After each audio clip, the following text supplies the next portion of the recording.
I was a successful bank manager, loving husband, proud father. But one day, everything changed. I walked in on my wife, tangled in bed with another man. On our anniversary. The betrayal was unbearable. I left, heartbroken but determined. I wanted her to pay for every lie, every deceit. I closed our accounts, hired the best lawyer in town, and exposed her infidelity to her entire family. I set up cameras, caught her in the act again, and sent the footage to everyone she knew. My kids were caught in the crossfire, but I couldn't back down. This was my fight for justice, for dignity. And I was going to win, no matter the cost. This is not just a divorce, it's a battle for my soul. My name is Nathan Howell. I'm 37 years old and I thought my life was on track. But everything changed one day when I came home early from work, where I'm a rising bank manager. It was our anniversary. How foolish I was. I didn't see the signs until I walked in on my now ex-wife with her lover in our bed. I won't say her name again, so let's call her the witch. She had the nerve to tell me to leave so they could finish. I left all right, straight to a motel. I couldn't sleep in that bed or that house ever again. Who knows how many men she had been with behind my back. We got married young, thinking we were in love. I knew I loved her back then, but now I wonder if she ever loved me. We had a daughter a year after we got married and a son 2 years later. You might think they aren't mine, but they are. I had them tested right after I left their mother, so there I was in my motel room. I paid cash so the witch wouldn't find me. I canceled our shared credit card the next day. I couldn't do much with my money at that late hour, but I knew I had to act fast the next day to protect what I worked hard for. I wasn't going to let her get a cent more than she deserved in the divorce. Forget forgiveness. I wanted her to suffer. I made calls and searched online for the best divorce lawyer in the city. Money wasn't an issue since I made 6 figures, and with a promotion coming, I could handle the costs. Being in banking, I knew how to protect my money from the courts. But that had to wait until the next day when I went into the office, if I even went in. I thought about going home to pack my things while she was at work. I didn't care if she noticed my things were gone. The witch tried calling and texting, saying I could come home now that she had cleaned up.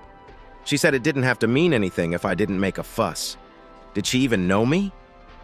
By 6 that evening, she was begging because the kids would be home and asking about me. I knew they would wonder why I wasn't home for our anniversary dinner. Did she really think I would want to celebrate after catching her with another man in our bed? She must be stupid. Then my daughter called. I hated lying to her, but I wasn't going home, not that night or ever, unless it was to pack my things. "Hi, honey," I said. "Dad, where are you? Mom's freaking out." Good, I thought. Either she couldn't find me or she was worried. I'd already told the kids about her affair. "Sorry, baby.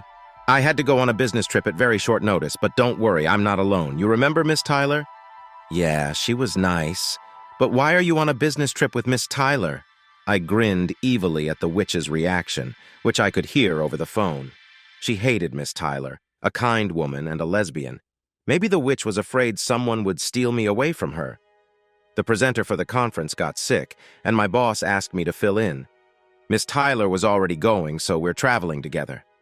"But when will you be home?" "I don't know. Maybe a week. Miss Tyler wants to explore the city while we're there." Just then, the phone was snatched from my daughter's hand. "Nathan, you come home right this instant. It's Nathan or Mr. Howell to you, witch. You lost all rights to that name when I found you with another man in our bed.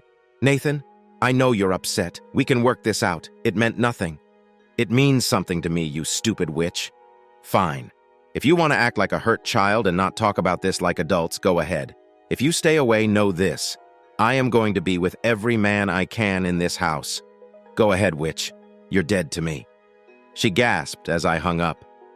Things went downhill fast after that, especially when she came home the next day to find the house empty of my belongings. I had movers pack everything quickly and stored it in a unit across town, paid in cash for 3 months until I could find an apartment. My marriage was over, but I wasn't disappearing from my kids' lives. I had an appointment with a lawyer the day after I moved out. I closed our shared bank account and moved half the money to an account in her name. I kept some money offshore so she couldn't touch it. I made a big show of smashing my wedding ring at work and threw it away. That probably started some rumors. My lawyer had a private investigator follow the witch. I didn't care much, but it led to some juicy information. When the witch was served divorce papers, I wish I could have seen her face. The private investigator got some good details. The men she cheated with didn't fare well, especially her boss. His wife took everything, about $20 million, because of a prenup. I laughed when I heard that. I missed my kids, but the witch messed with my visitation days. My lawyer dealt with it, and the judge warned her that if she missed another visitation, she'd go to jail. My kids blamed me for the divorce. I told them it was their mother's fault because she cheated. One day at lunch, my daughter asked if we had to keep meeting on weekends. My heart sank. "Do you not want to see me?" I asked. She said we could still see each other on birthdays and holidays. My son agreed, saying it was just sex and things could go back to normal. I got angry and said, "Am I just a gift giver to you? I'm your father or I'm not. Choose." They sided with their mother. I walked out and left their lives. They called after me, but I didn't turn around. I was heartbroken. I had been there for them at every game, cheering them on. When I got promoted to regional manager in Charlotte, North Carolina, I didn't hesitate. I sold the kids' bedroom furniture because I knew they wouldn't be living with me. They tried calling, but I didn't answer. My heart was already broken. At the divorce signing, the witch brought her boyfriend. She said we could have worked things out, but I ended our 17-year marriage. I told her she ended it by cheating. My lawyer stopped me from saying more. The witch wanted no alimony because she planned to marry her new boyfriend. I was glad to write that final check. I wrote out the full amount for child support for the next 6 years. In the memo section, I wrote, "Eat dirt." After signing the divorce papers, I saw my lawyer smirk as she read what I wrote. Then, I slid the check across the table and stood up. I no longer wanted to be in the same room as my ex-wife. I felt dirty. "What's this?" she asked. "That's the full amount for your child support. Don't expect another check," I heard my lawyer say as I left my old life behind. "You can't do that," my ex-wife protested. "There is no law preventing Mr. Howell from paying the full amount for his child support all at once," my lawyer replied. I heard my ex-wife scream my name, but I didn't care. That was the last thing she would ever get from me. I gave my lawyer my new address in Charlotte, where the company provided me a condo so she could send the divorce decree when it was ready. Personally, I'd rather burn it. I left the city an hour after signing the papers. My parents told me how upset the kids were when they found out I had moved. They visited the apartment a few days after I left. I wanted to say I didn't care, but they were still my kids, even if they no longer wanted me as their father. I found it strange that they went to the apartment. Maybe it was because I hadn't taken their calls in over 3 weeks. Maybe they realized their mistake, but it was too late. They made their bed. It was time for me to move on with my life. They wanted me to talk to them and give them my new number, but I firmly said no. They wanted this, not me.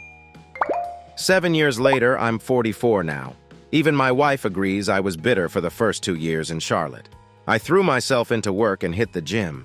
I got a little pudgy because I put my family first before working out, which felt stupid after everything ended.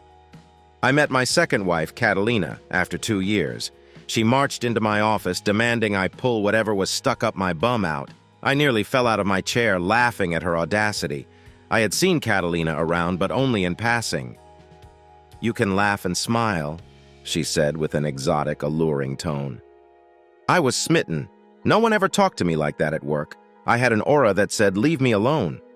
Yet here was this 5'1" Hispanic woman, barely 100 pounds, mouthing off to the regional manager. Catalina had smooth, ebony hair and warm brown eyes that never showed anger.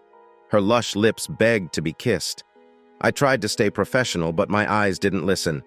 "Nathan Howell," I introduced myself. "Catalina Rodriguez," she replied with a dazzling smile. That was the start of rebuilding my life at 39. Catalina didn't jump into my arms right away. It took 3 months before she would even go on a date with me. We got to know each other's stories. People who supposedly love you can be your worst enemies.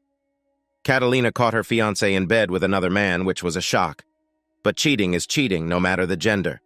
I felt for her, but reminded her she found out early, not 17 years later like me. Slowly, my anger faded. I made sure dating Catalina wouldn't cause problems since she was in a different department. Around our fourth date, we finally had sex.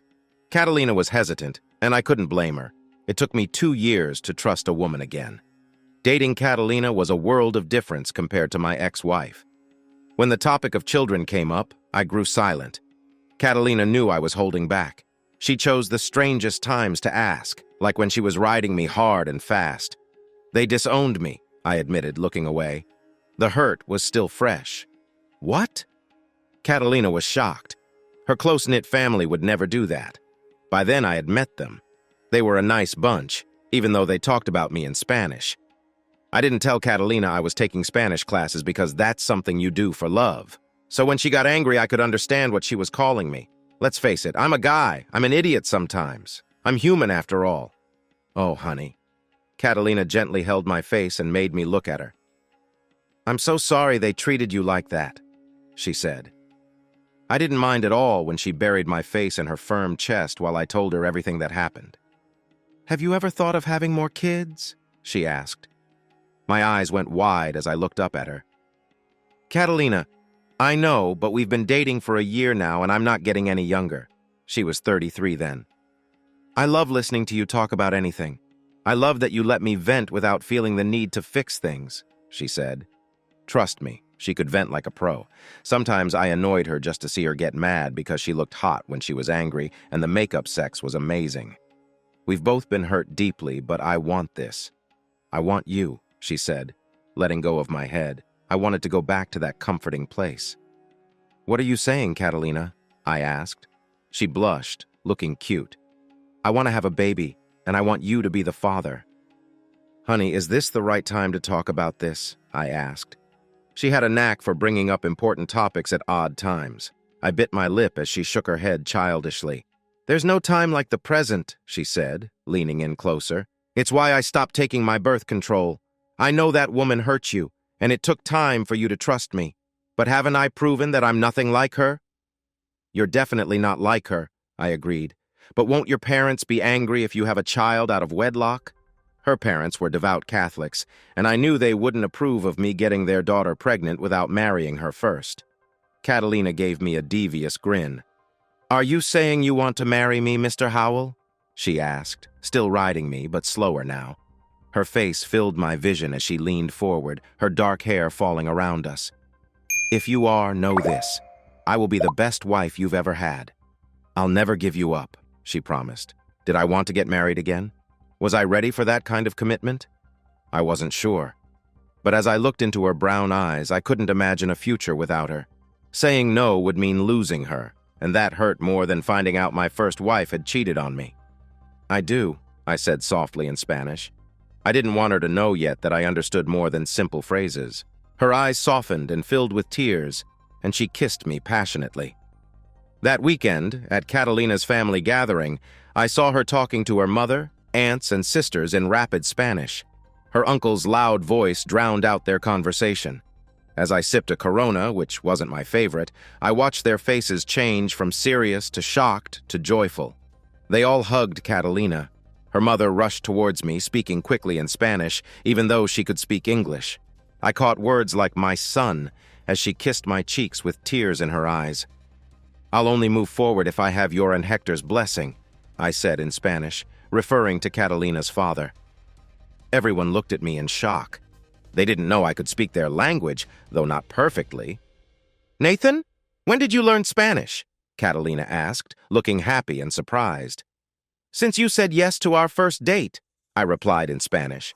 Her hands flew to her mouth and she teared up with happiness. Are you fluent? Her mother asked in Spanish. No, I'm still learning. I can understand you, but my pronunciation isn't perfect yet, I said, sticking to their language. You'll get there, she said. See, Catalina, he's a keeper. Much better than the last one, her mother said with a nod of approval. And I'm never letting him go, Catalina replied dreamily, meaning every word. Spanish was spoken at family gatherings to help me improve my language skills. Catalina took her lessons to a whole new level, teaching me in ways that wouldn't be appropriate in a school setting, mostly in the bedroom. I learned a lot of new words. When it was time to tell my parents I was getting remarried, I dreaded going back to my old city after 3.5 years. My daughter would be in college if she went. I had to stay away from my kids to avoid the pain. They knew I was dating again, but didn't expect me to show up with Catalina. Were my parents happy to see me? Yes. Did they urge me to contact my children? Yes, but I didn't. I wasn't reopening old wounds. My parents were happy for us, but disappointed I wouldn't reconnect with my kids. As we headed to the airport, I thought I saw my daughter in an old car. The sudden braking made me suspect it was her, but I didn't stop. 6 months later, Catalina and I were married. I flew my parents in for the wedding, but I didn't invite my kids. They chose their side, so I didn't include them in my life. Catalina was already a month pregnant at our wedding. We honeymooned on a cruise, which was nice, but not my favorite. Married life settled in. I knew what to expect, but Catalina did not. We both made mistakes, but we worked through them together. We didn't hide anything or fool around like my ex-wife did. Then the big day came. Catalina's water broke at her desk, and I rushed to be with her. Our daughter Alondra was born at 2 a.m. with fine ebony hair like her mother. As I watched Catalina hold Alondra, I couldn't imagine a more beautiful sight. "I love you so much," Catalina cooed, holding my hand. "You've given me the most perfect gift." Even covered in sweat from childbirth, Catalina was still the most stunning woman. "And I love you too, now and forever," I whispered, pressing my forehead against hers before kissing her and our daughter. "Will you get them? They must be dying to know what's happening," Catalina asked, brushing her thumb along my hand. "Sure, honey," I said with a warm smile. The women in her family gathered around the bed, cooing over Alondra while the men congratulated me. I thanked them, saying Catalina did the hard part. All I got was a fractured hand, which made them laugh. Life moved on. I think I went without sleep for a month during Alondra's first year, living in a haze. I experienced the same with my other children. Alondra was never ignored or brushed off. She was spoiled by both Catalina's relatives and me. It's a dad's job to spoil his daughter. 3 years passed, and Alondra was in daycare. I watched the feed the daycare provided, and Catalina would call me to point out cute things Alondra did. We taught Alondra both English and Spanish. Her mother sang to her in Spanish, and what child wouldn't want to understand their mother's songs? Alondra picked up Spanglish, mixing English and Spanish in her conversations. Our lives weren't perfect, but we worked together and supported each other. If you do that, life can be pretty close to perfect. One day, my phone rang. I didn't check the caller ID before answering. "Hello?" I said, smiling as I watched Alondra play. "Dad?" My heart pounded in my ears, almost drowning out my daughter's voice. "Dad, please talk to me." "Who is this?" I asked, knowing full well who it was. "Don't you recognize my voice?" "Dad, it's me, your daughter." "The only daughter I have is 4 years old," I said, ending the call. How I hated doing that. I watched as my phone kept ringing. "Please, Dad, please talk to me," I heard her say, crying. "What do you want, Amber? Is your new stepdad not making you happy anymore?" I asked bitterly. "What do you want from the man who brought you into this world, raised you, and cared for you when you disowned him for something new? Please, Dad, can we not fight? Please!" Her voice was shaky, and I knew she was close to breaking down. "Then tell me what you want so I can go back to watching my daughter." "I'm getting married," she said. "Well, lucky you. Let's hope you didn't take after your mother. Make sure whoever you're marrying doesn't have a wandering eye. Some of us take marriage vows seriously." Someone else took the phone. "Mr. Howell, I'm your daughter's fiancé. She wants to know if you would walk her down the aisle." "Why can't her stepdad do that?" "If you're talking about the man your ex-wife married, that didn't last." "Not surprising. So what do you want?" "She wants you to walk her down the aisle. Tell her to find someone else. I only have one daughter," I repeated. "Don't call me again. I might have been cruel. Maybe. But the pain from their rejection still hurt. I shouldn't have answered the phone again, but I did miss hearing her voice." "What?" I sighed. "Please, Daddy, don't hang up. I'm sorry. I was stupid. I shouldn't have listened to Mom. She thought if we did that, you would come back. But you didn't, and I lost my dad." I leaned forward, resting my elbow on my desk and closing my eyes, trying not to cry. My little girl, whom I had taught to walk, talk, and build pillow forts, was crying her heart out. "And what do you want from me now?" I asked. "I want to be your daughter again. I want to talk like we used to." "I don't know if that's possible. You hurt me deeply. Do you know how bad it feels to know your own children don't want you? I know, and I can't begin to apologize, but I've missed you so much. I go to Papa's every Sunday hoping you called or left a message, but nothing. That's when I realized how much we messed up. They always tell me you don't want to talk to us, but it's been 7 years. I've missed so much of your life, and I don't want to miss any more. And what about your mother? Screw what she thinks. She's the one who caused this mess. I chuckled. And where was this fire 7 years ago? I was a kid. I never had a serious boyfriend, so I never saw what Mom did. I didn't understand the consequences.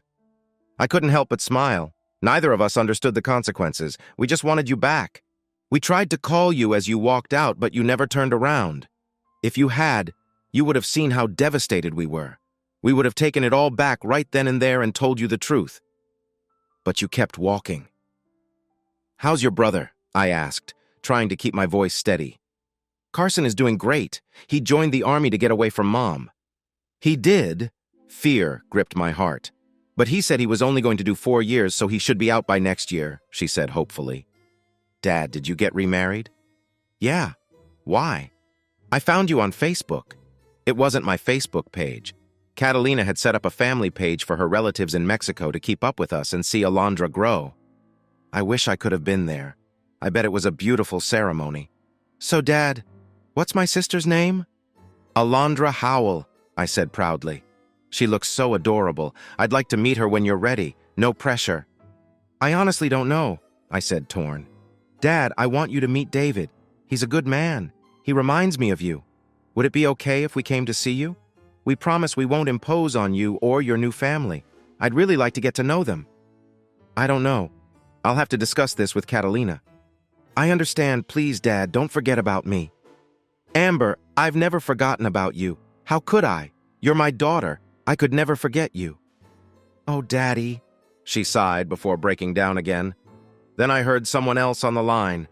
Mr. Howell, would it be all right if we called you back? Amber needs a moment.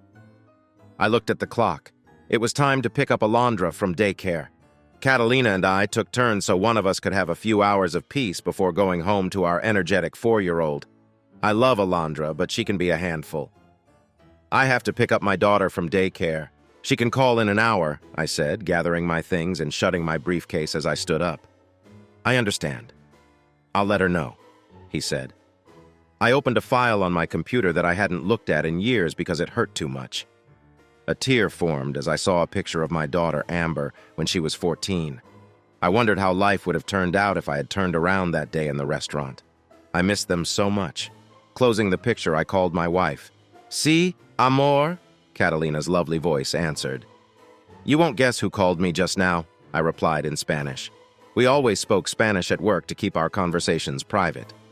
"Who?" she asked. "My daughter," I said. I heard her gasp. "Are you okay?" she asked, worried. "Honestly, I can't say," I admitted as I walked to the elevator to go to the daycare on the 5th floor. "What did she want to tell you?" "She's getting married and wants to meet you and Alondra," I said, waiting for the elevator. "I see. We'll discuss this when I get home. Are you on your way to pick up Alondra?" "Of course, dear," I said with a smile. "Good," Catalina purred. She always found it endearing when she saw me doing dad things with Alondra. "I'll be home soon.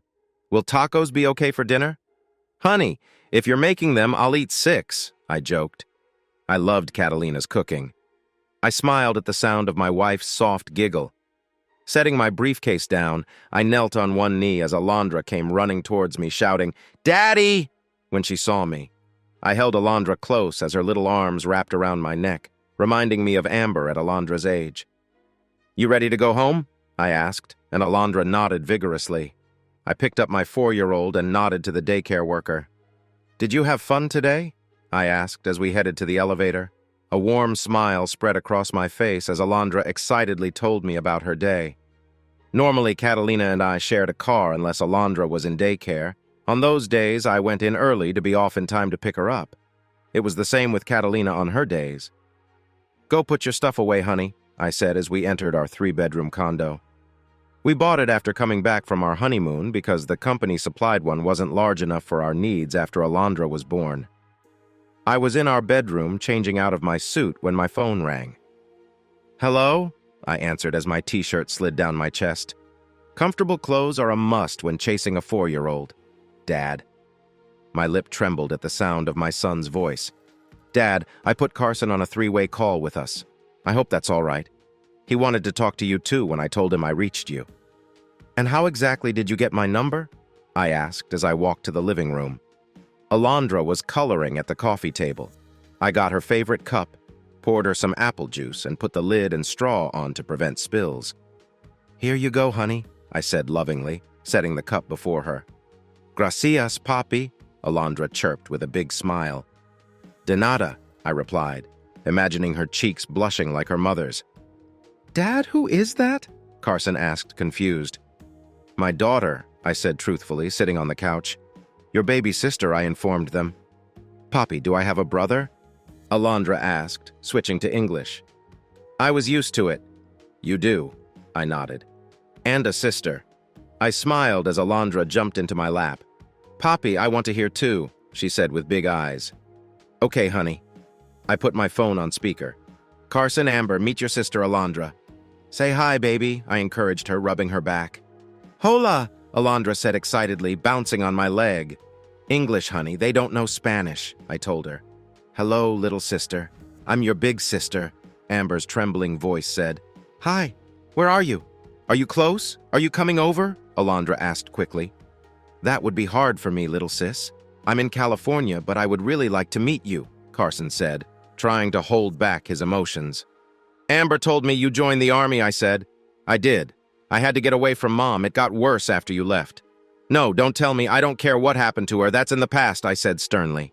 "Okay," Carson sniffed. "So, Dad, I heard you got married again." "I did, and she's the most amazing woman you'll ever meet," I said proudly.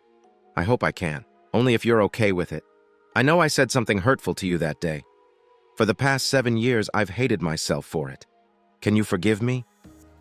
I think we all handled that day poorly. I let my emotions get the better of me, I admitted. I was deeply hurt. "I know, Dad, and we can't say sorry enough. But can we try to fix our relationship?" "David and I really want to be a part of your lives," Amber cut in. "First, answer my question. I found it at Popeye's when I was helping clean a room. They said they've been waiting to give it to us, but you always said no. And that was true." "I did say no a lot, Amber." I nodded when Alondra looked at me, silently asking if she got it right. "Where do you live?" "In Dad's old hometown." "I never left Kansas City."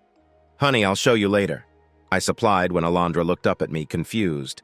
"Papi, when can I see my brother and sister?" That caught me off guard. I wasn't expecting her to ask that. "Dad, why does she call you Papi?" Carson asked, confused. "Because she's half Latino. And Papi means dad, father, daddy, depending on the context," I explained. "Really? You married a Latino woman?" I could hear the disbelief in my son's voice. "I did. Best decision I've ever made.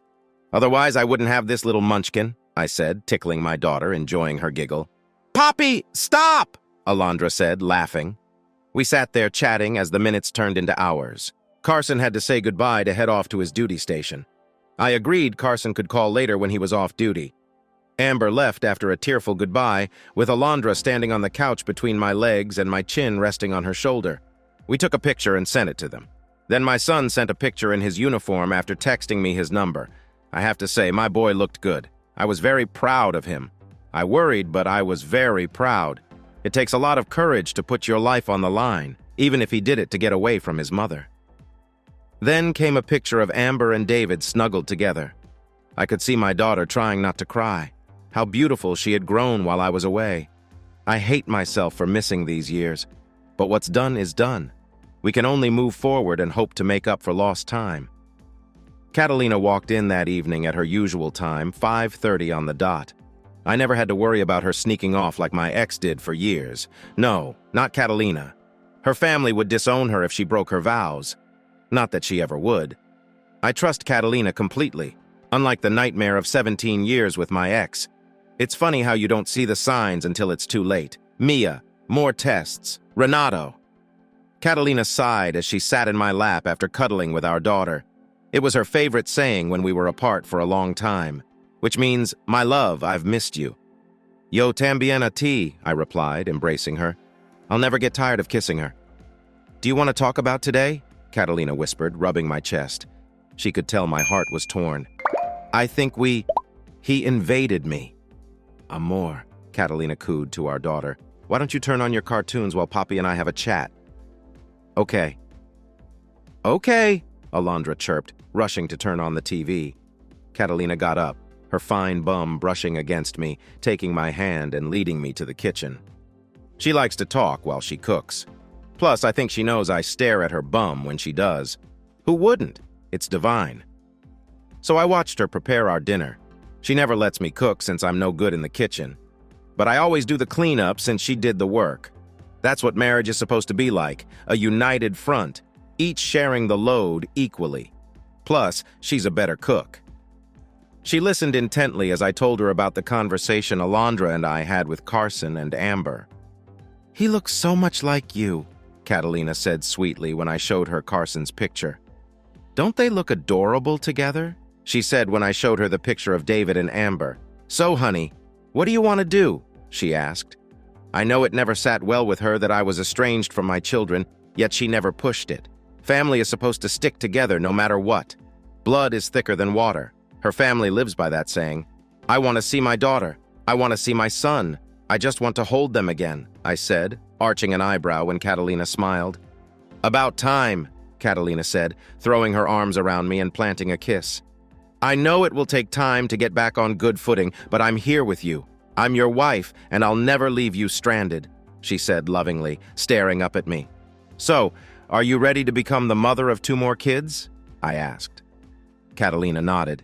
Catalina comes from a big family, and she wants more kids. We were waiting to get Alondra into kindergarten before trying for another. That way, Catalina wouldn't be overburdened with a 4-year-old during her pregnancy. Now call that daughter of yours. I want to talk to her and set a date for their visit, Catalina said, patting my chest. Amber, do you have video calling on your phone? I texted her. Dad, I didn't think you would contact me so soon. And no, not on my phone, but my laptop does. Why? Go get it. Someone wants to speak with you, I texted back, giving her my Skype ID. I use it to talk to Alondra whenever I have to travel for business. Who? Catalina asked. My daughter, I replied in Spanish. We always talked in Spanish at work so no one could eavesdrop. Are you okay? She asked, seeing how nervous I was. Honestly, can't say, I admitted as I walked to the elevator to go to the daycare on the 5th floor. What did she want to tell you? She's getting married and wants to meet you and Alondra, I said, waiting for the elevator. I see. We'll discuss this when I get home. Are you on your way to pick up Alondra? Of course, dear, I said with a smile. Good, Catalina purred. She always loved seeing me do dad things with Alondra. I'll be home soon. Will tacos be okay for dinner? Honey, if you're making them, I'll eat 6, I joked. I loved Catalina's cooking. I smiled at the sound of my wife's soft giggle. Setting my briefcase down, I knelt on one knee as Alondra came running towards me, shouting, Daddy! When she saw me, I held Alondra close as her little arms wrapped around my neck, reminding me of Amber at Alondra's age. You ready to go home? I asked, and Alondra nodded vigorously. I picked up my 4-year-old and nodded to the daycare worker. Did you have fun today? I asked as we headed to the elevator. A warm smile spread across my face as Alondra excitedly told me about her day. Normally, Catalina and I shared a car unless Alondra was in daycare. On those days, I went in early to be off in time to pick her up. It was the same with Catalina on her days. Go put your stuff away, honey, I said as we entered our 3-bedroom condo. We bought it after coming back from our honeymoon because the company supplied one wasn't large enough for our needs after Alondra was born. I was in our bedroom, changing out of my suit when my phone rang. Hello? I answered as my t-shirt slid down my chest. Comfortable clothes are a must when chasing a 4-year-old. Dad. My lip trembled at the sound of my son's voice. Dad, I put Carson on a 3-way call with us. I hope that's all right. He wanted to talk to you too when I told him I reached you. And how exactly did you get my number? I asked as I walked to the living room. Alondra was coloring at the coffee table. I got her favorite cup, poured her some apple juice, and put the lid and straw on to prevent spills. Here you go, honey, I said lovingly, setting the cup before her. Gracias, papi, Alondra chirped with a big smile. De nada, I replied, imagining her cheeks blushing like her mother's. Dad, who is that? Carson asked, confused. My daughter, I said truthfully, sitting on the couch. Your baby sister, I informed them. Poppy, do I have a brother? Alondra asked, switching to English. I was used to it. You do, I nodded, and a sister. I smiled as Alondra jumped into my lap. Poppy, I want to hear too, she said with big eyes. Okay, honey. I put my phone on speaker. Carson, Amber, meet your sister, Alondra. Say hi, baby, I encouraged her, rubbing her back. Hola, Alondra said excitedly, bouncing on my leg. English, honey, they don't know Spanish, I told her. Hello, little sister. I'm your big sister, Amber's trembling voice said. Hi, where are you? Are you close? Are you coming over? Alondra asked quickly. That would be hard for me, little sis. I'm in California, but I would really like to meet you, Carson said, trying to hold back his emotions. Amber told me you joined the army, I said. I did. I had to get away from Mom. It got worse after you left. No, don't tell me. I don't care what happened to her. That's in the past, I said sternly. Okay, Carson sniffed. So, Dad, I heard you got married again. I did, and she's the most amazing woman you'll ever meet, I said proudly. I hope I can, only if you're okay with it. I know I said something hurtful to you that day. For the past 7 years, I've hated myself for it. Can you forgive me? I think we all handled that day poorly. I let my emotions get the better of me, I admitted. Catalina looked at me, concerned. This is a big step for all of us, but it's a step we can take together, she said warmly. I nodded, feeling a sense of relief. It was time to reconnect with my children. But why a blue sun? I asked. Because it's pretty, Alondra said, as if it was the most logical thing in the world.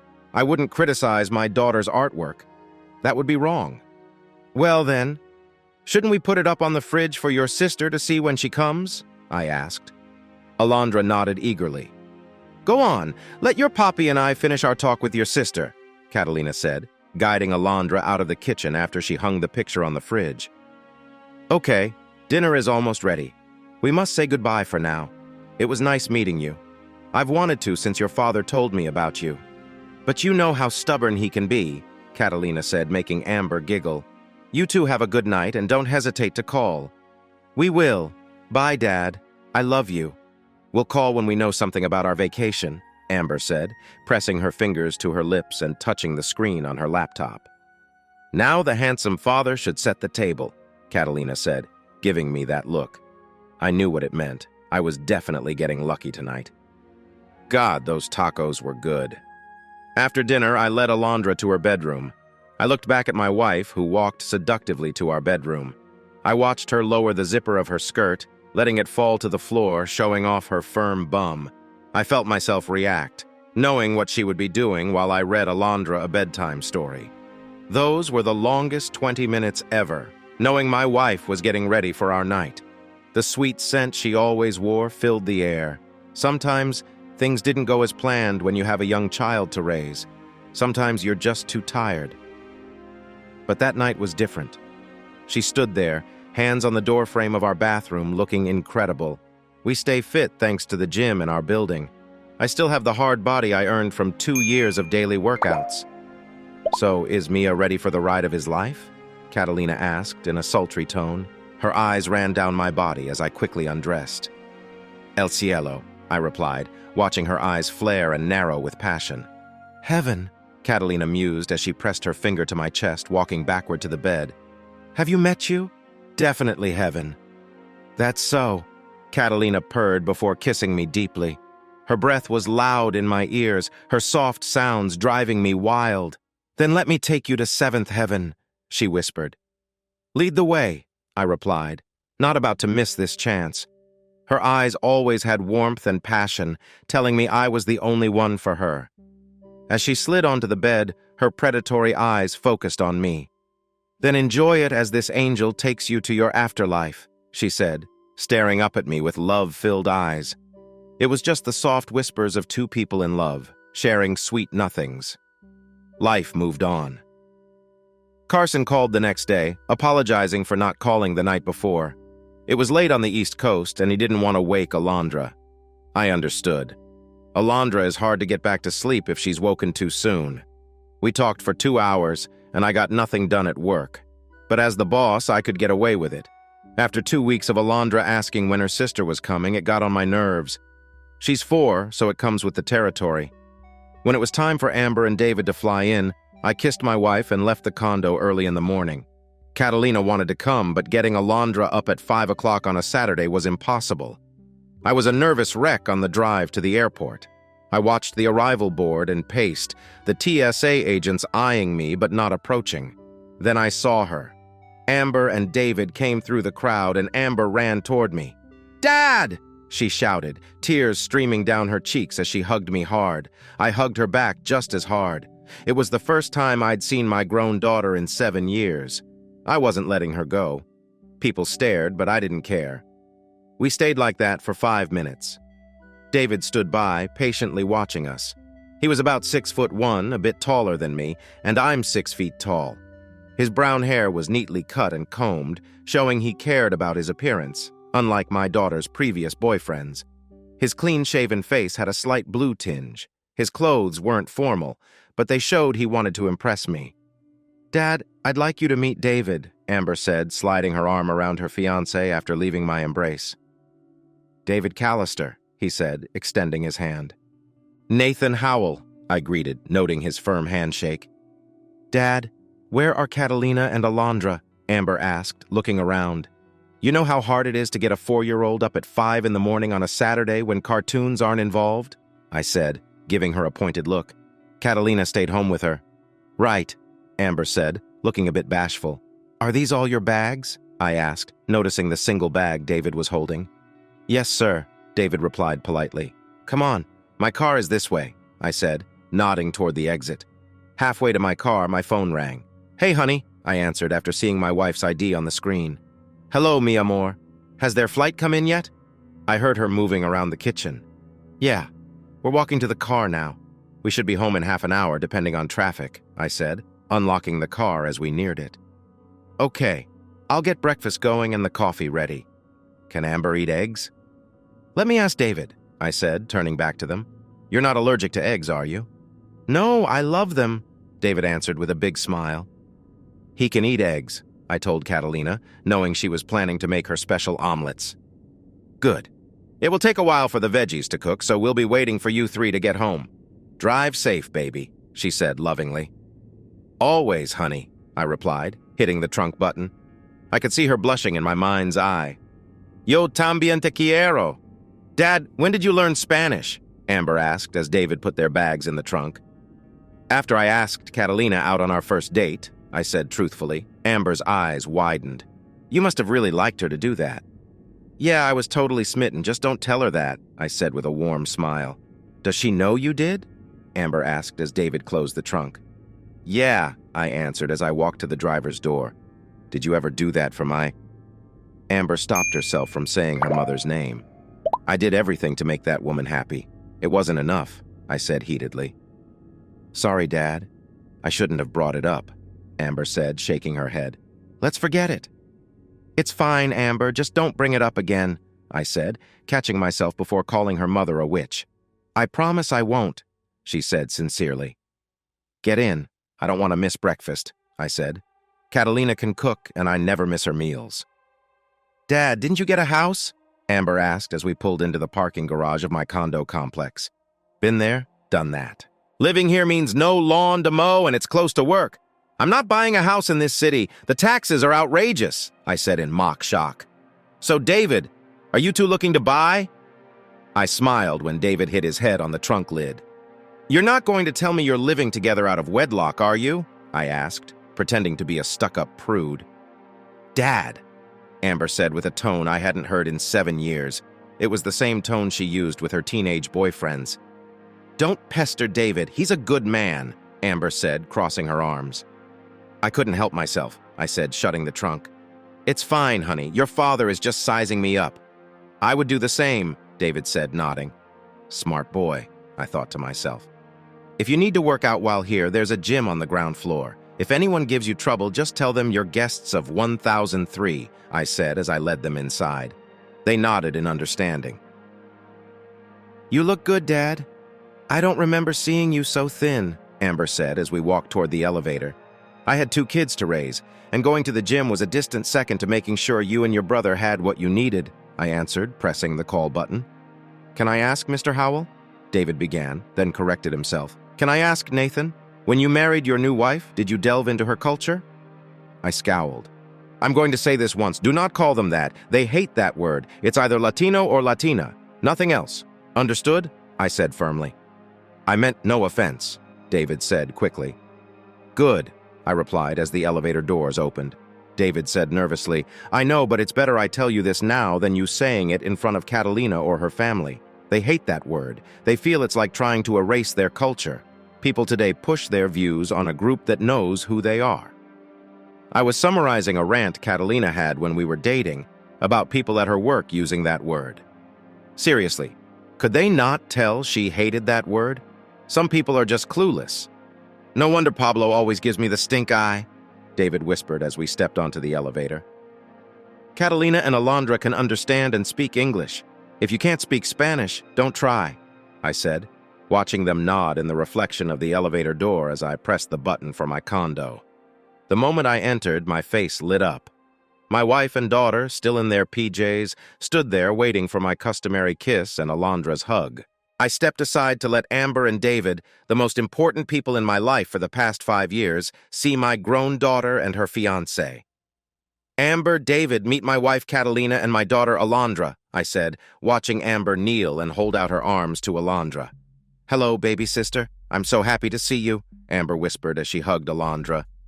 Hello, Mrs. Halley, David said, holding out his hand to Catalina. Catalina, please. We're family, no formalities, Catalina said, hugging David. Nat, show them to their room while I start the omelets. I hope you're hungry because you won't be after breakfast, I said, leading them to the guest room with Alondra running in front of me.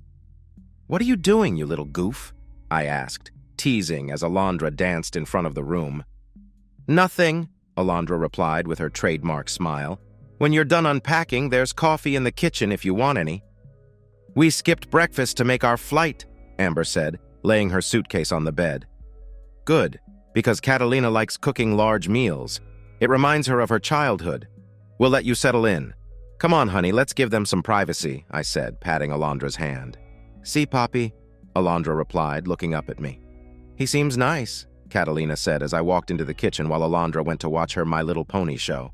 He does. Very polite, I answered, getting mugs for us. It smells heavenly in here, Amber said from behind us. I thought you'd unpack first. Couldn't wait for that coffee. I don't want to pass out before breakfast, she said, reading my mind. Thank you, Catalina said, taking pride in her cooking. I saw her eyes light up as I set the fresh cup before her. Creamer is in the fridge, milk too, and here's the sugar, I said, pushing the dish toward Amber. Thanks, Dad. This is just what I needed, Amber sighed, inhaling the scent of the coffee. I noted her mouthing thank you to Catalina, who nodded as she set the creamer down. So good, Amber moaned into her cup. Thank you. My cousin owns a coffee farm in Mexico. He sends us a couple of bags a month. Your father loves his coffee, Catalina said, giving me a knowing smirk. He does? Amber shot me a glance. Oh yes, your father is very kind, Catalina said, smiling as she rolled the omelet up after adding caramelized onions, roasted peppers, and tomatoes. She made a smaller one for Alondra. My eyes couldn't help but follow her as she bent down to pull the croissants from the oven. I love ogling my wife's body, and I think that's why she does things like that. David walked down the hall. I think he took over unpacking so Amber could chat with us over coffee. Nat, make yourself useful and carry these to the table, Catalina said teasingly, holding out 2 plates to me. Alondra, come to the table, I said in a fatherly voice, seeing her glued to the TV. See, Papi, Alondra said, sliding off the couch and scurrying to her spot. Gracias, Papi, she said, smiling up at me when I set her chocolate milk before her. You're welcome, honey, I whispered, kissing the top of her head. I noted how Alondra nodded eagerly when Amber asked if she could sit beside her. Oh, this is so good, Amber moaned, covering her mouth with her hand. I hope it isn't too hot for you. Your father doesn't like a lot of heat, Catalina said in a motherly voice as she looked at my eldest daughter. No, just a little kick, Amber said politely. I wouldn't mind a little, David said with a smile as Catalina handed him the bottle of La Costena Black Label Reserve Habanero hot sauce she ordered from Mexico. It's hot, so use it sparingly. I was raised on it, so I'm used to it. Thank you, David said, taking the bottle from her. He tasted a bit of the sauce on his omelet. You okay? Catalina asked, rubbing David's back as he felt the heat. Never better. What's this called again? He asked, adding more to his omelet. La Costena Black Label Reserve Habanero hot sauce, Catalina said. I order it from Mexico. It's not the hottest sauce, but it is spicy. Do you like it? Oh yeah, better than Tabasco sauce, David said with a nod. Good. Then you'll love our family gatherings. Everyone brings their own hot sauce, Catalina said with a happy smile. We're going to the zoo in Asheville tomorrow. Would you two like to join? I asked, seeing Alondra getting excited.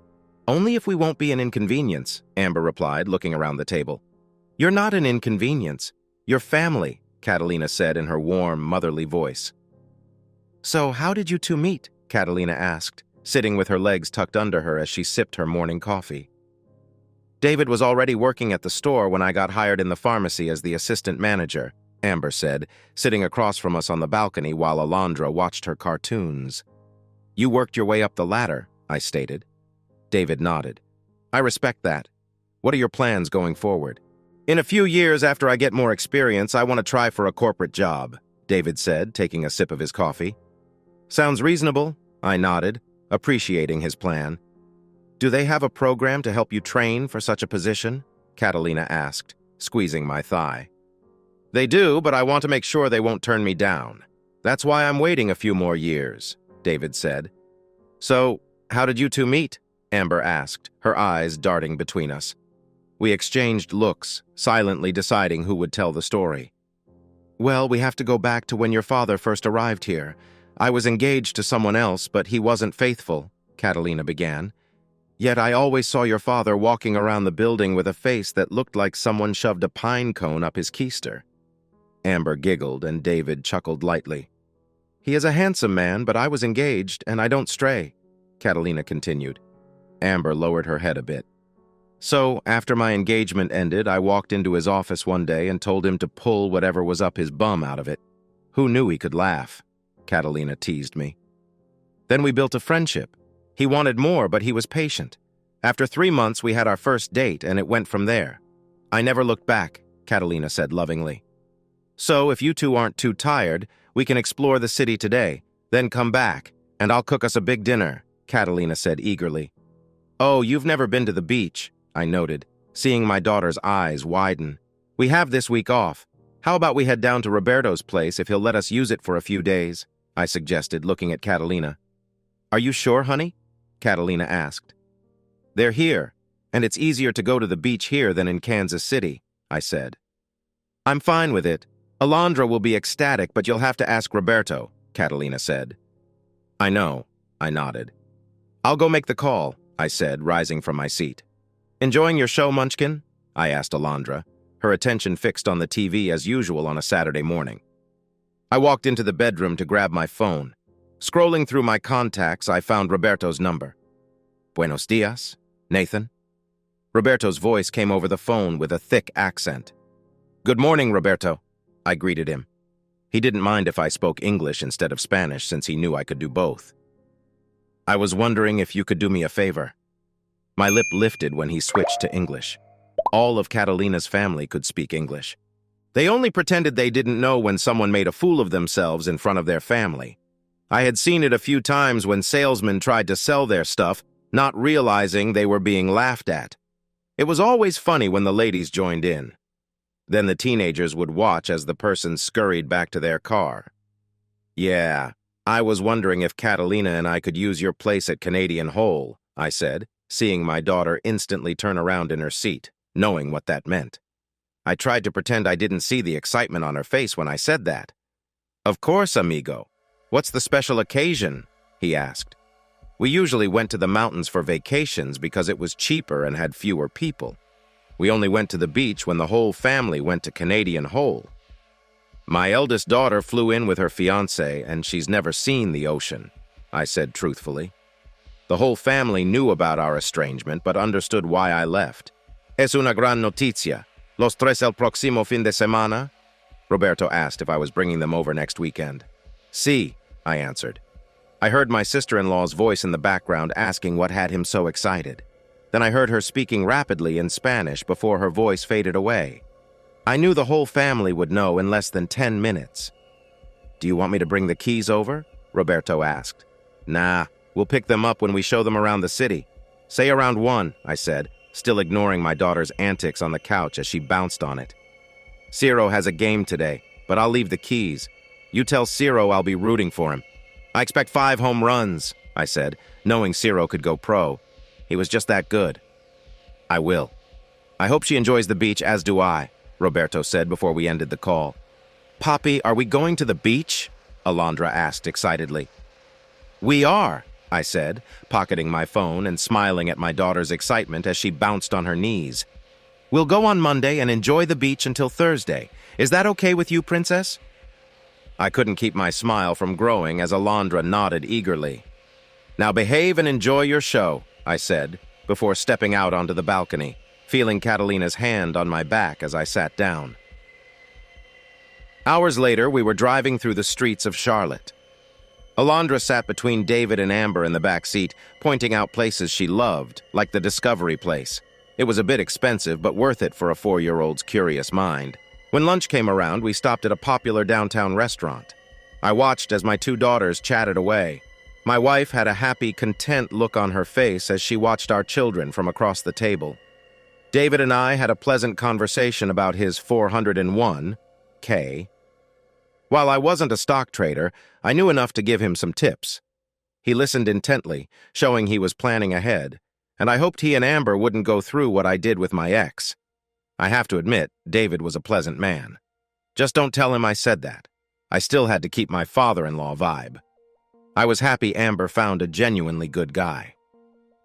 After lunch, we headed to Roberto's place. David and Amber looked confused when we pulled up to their house in Merida. I told them to wait in the car before quickly hopping out to get the keys for Canadian Hole. It didn't take long to find them.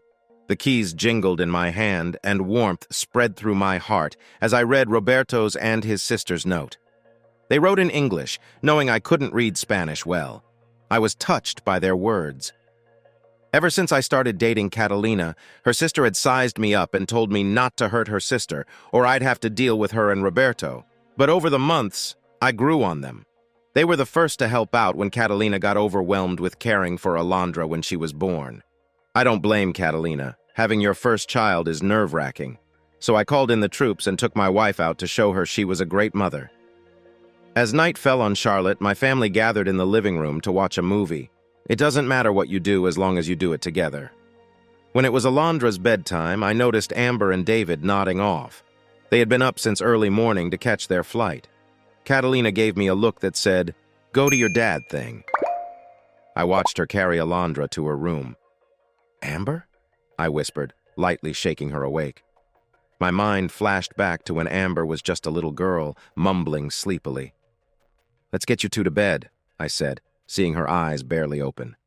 "Sorry," she murmured. I waved David off when he stirred in his seat. "It happens. Don't worry about it," I said lightly. Amber stood up and hugged me. "I've missed this for 7 years," she whispered. "Good night, Dad," she said, kissing my cheek and wrapping her arm around David's waist. I lay in bed waiting for Catalina. She came in after 15 minutes, which was quick for Alondra. She must have been worn out.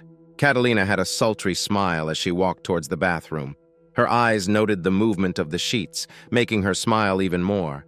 Her soft body felt divine beside mine under the sheets. "Mi amor shouldn't be going to bed like this," Catalina cooed. "We had sex, and I slept like a baby. Too soon it was 5 a.m. and the alarm went off. We had to get Alondra up for the 3-hour drive to Asheville. Catalina took countless pictures that day, me with Alondra, Alondra with Amber, Amber with David, and more. I was pleased to see Amber and Catalina getting along, talking about wedding plans and venues. David was attentive to Alondra, always going off with her when she wanted to show him something. We had lunch at the zoo and continued exploring until we were all exhausted. By the end, I carried Alondra on my shoulders. I knew it wouldn't be long before she didn't need me as much anymore. Halfway home, Alondra napped in Amber's lap. Amber gave me a smile in the rearview mirror. "Honey, would you mind if we order in tonight?" Catalina asked, tired. "Not at all. You two up for pizza?" I asked Amber and David. "I don't mind a slice," David said, looking at Amber, who nodded. "Supreme okay with you all?" I asked, knowing Alondra and Catalina liked it. "David is allergic to olives," Amber said, touching his chest. "Then how about this? A small Supreme for them and a small meat lovers for us guys," I suggested with a smile. "I can go with that," David nodded, earning an eye roll from Catalina. "You get the pizzas ordered. I'll get Alondra packed for tomorrow," Catalina said, flashing her dazzling smile as she walked with Alondra to her room. "Dad, you know what would happen if I backed out of the beach?" I asked with a pointed look after placing our order. "Are you trying to get your father killed?" I joked. Alondra would throw a fit for weeks. "I just don't want you all to go to too much trouble for us," Amber said. "It's fine, Amber. I promised to take you to the beach when you were little, and I keep my word," I said, seeing Amber remember that conversation from when she was 10. "So, Nathan, when were you planning on heading out?" David asked, following me into the living room. "Say 7 in the morning? It's a 6-hour drive to Roberto's place at Cure Beach," I said, seeing their disbelief. "We'll stay till Thursday so you two can enjoy yourselves." "It's a lovely place, honey," Catalina said. "What time is it?" Catalina called out from Alondra's room. 7:20, I replied. "Something going on?" Amber asked, confused. "A football game is on," I said. "A game was starting soon." "Football?" David asked, puzzled. "Soccer," I clarified, seeing David's realization. "I didn't know you liked soccer," Amber said, snuggling against David on the love seat. "I can take it or leave it. Catalina and Alondra love the games, so I just got used to them," I said. "Her family are big fans. They have big parties for the World Cup and the Super Bowl. It's about compromise." As we sat down, Catalina and Alondra walked in, Catalina talking on her phone in Spanish, which she did when it was private. Alondra climbed onto the sofa, ready for the game. I turned on the TV and switched to ESPN3 for the game between Mexico and Brazil. I secretly rooted for Brazil. Catalina took soccer as seriously as Americans take football. I patted Catalina's leg when a knock came on our condo door.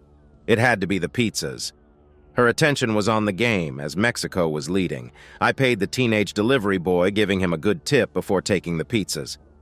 "Pizza's here," I called out as I carried it into the kitchen and got plates out.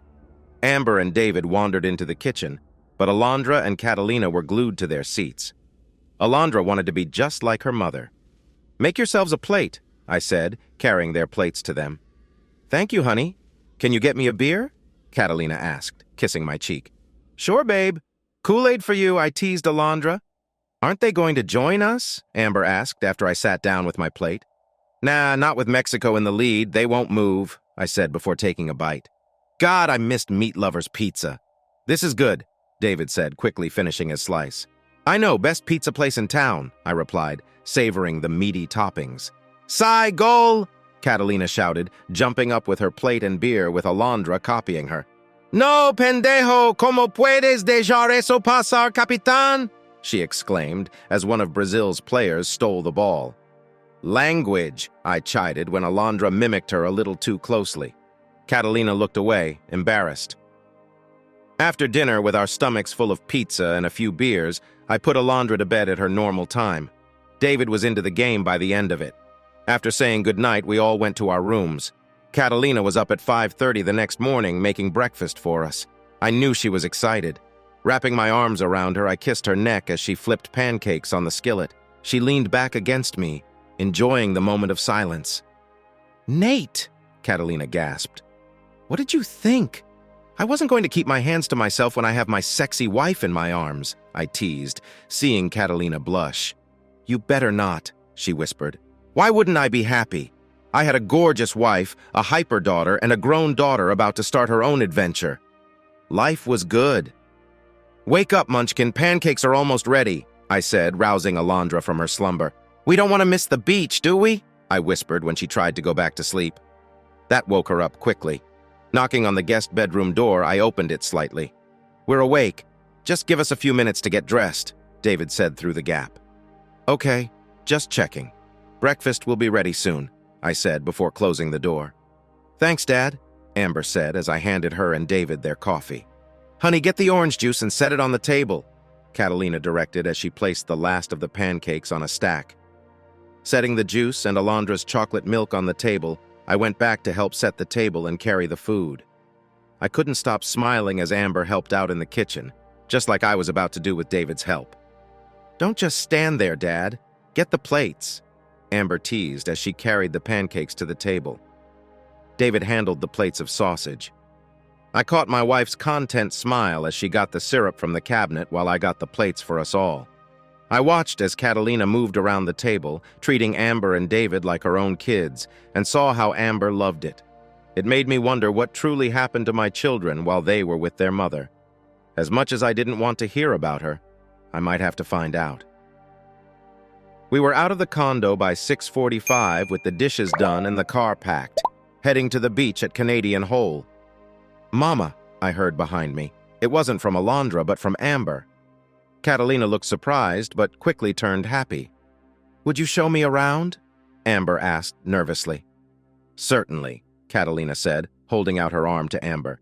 You boys don't mind unloading the car, do you? We can handle it, I said, looking at David, who nodded. Come, Alondra, let's show your sister the ocean, Catalina said with a cheerful voice as Alondra giggled. Did something happen between Amber and her mother? I asked David as we unloaded the bags. I think Amber should tell you, David said, looking down. Did she hurt my little girl? I asked firmly. Emotionally. Nothing physical. That's what Amber told me. She knows I won't put up with it in my house. I've kicked her mother out a few times because of it, David replied. I think you'll do, I said, letting go of his arm. I won't say a word to Amber. With that, I showed him where he and Amber could stay on the other side of the house for some privacy. After putting away the bags, we joined the girls. I told you I'd get you here someday, didn't I? I said.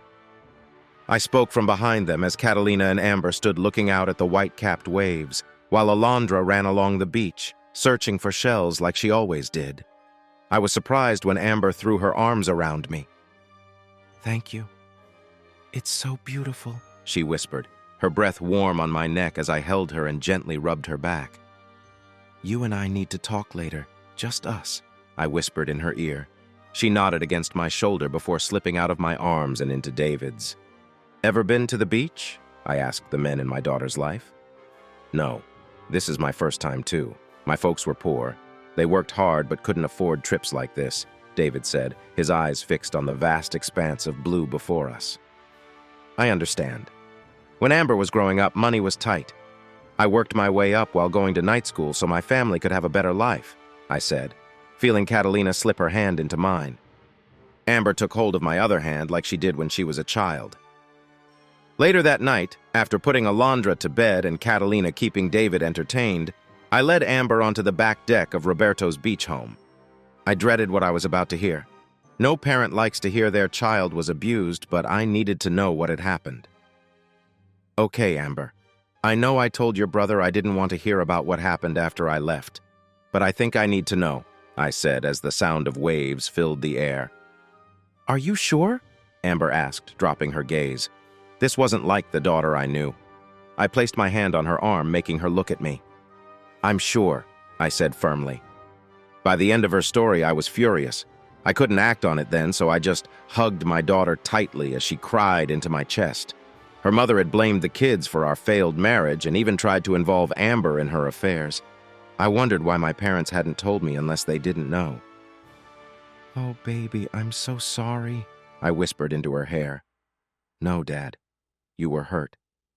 You had every right to think we didn't want you. I don't blame you. You're here now, and that's what matters, Amber said. I knew my children would never have to deal with that woman again if I had anything to say about it. Is everything all right? Catalina asked, seeing Amber hugging her unexpectedly. She glanced at me, sensing something had happened. It will be, Catalina said in her comforting motherly voice, guiding Amber inside. She gave me a look that said she wanted to know everything. I went outside and started beating an old 2x4 against a post to vent my anger. I couldn't wrap my hands around my ex-wife's neck, so this would have to do. Amber told you? David asked as my chest heaved from exertion. Yeah, I said, tossing the plank into the sand. "I want you to know I would never, ever treat Amber like that," David said, walking down the steps to the beach. "You best not. I don't think my wife would enjoy visiting me in prison," I joked. "Duly noted," David said with a friendly smile. "She isn't helping pay for the wedding, is she?" "God, no. She thinks us getting married is a mistake. She wants Amber to be single so she can use her to lure men in," he said angrily. "Good. If you need help, contact us. We'll help in any way we can," I said firmly. "You really mean that?" David asked, looking puzzled.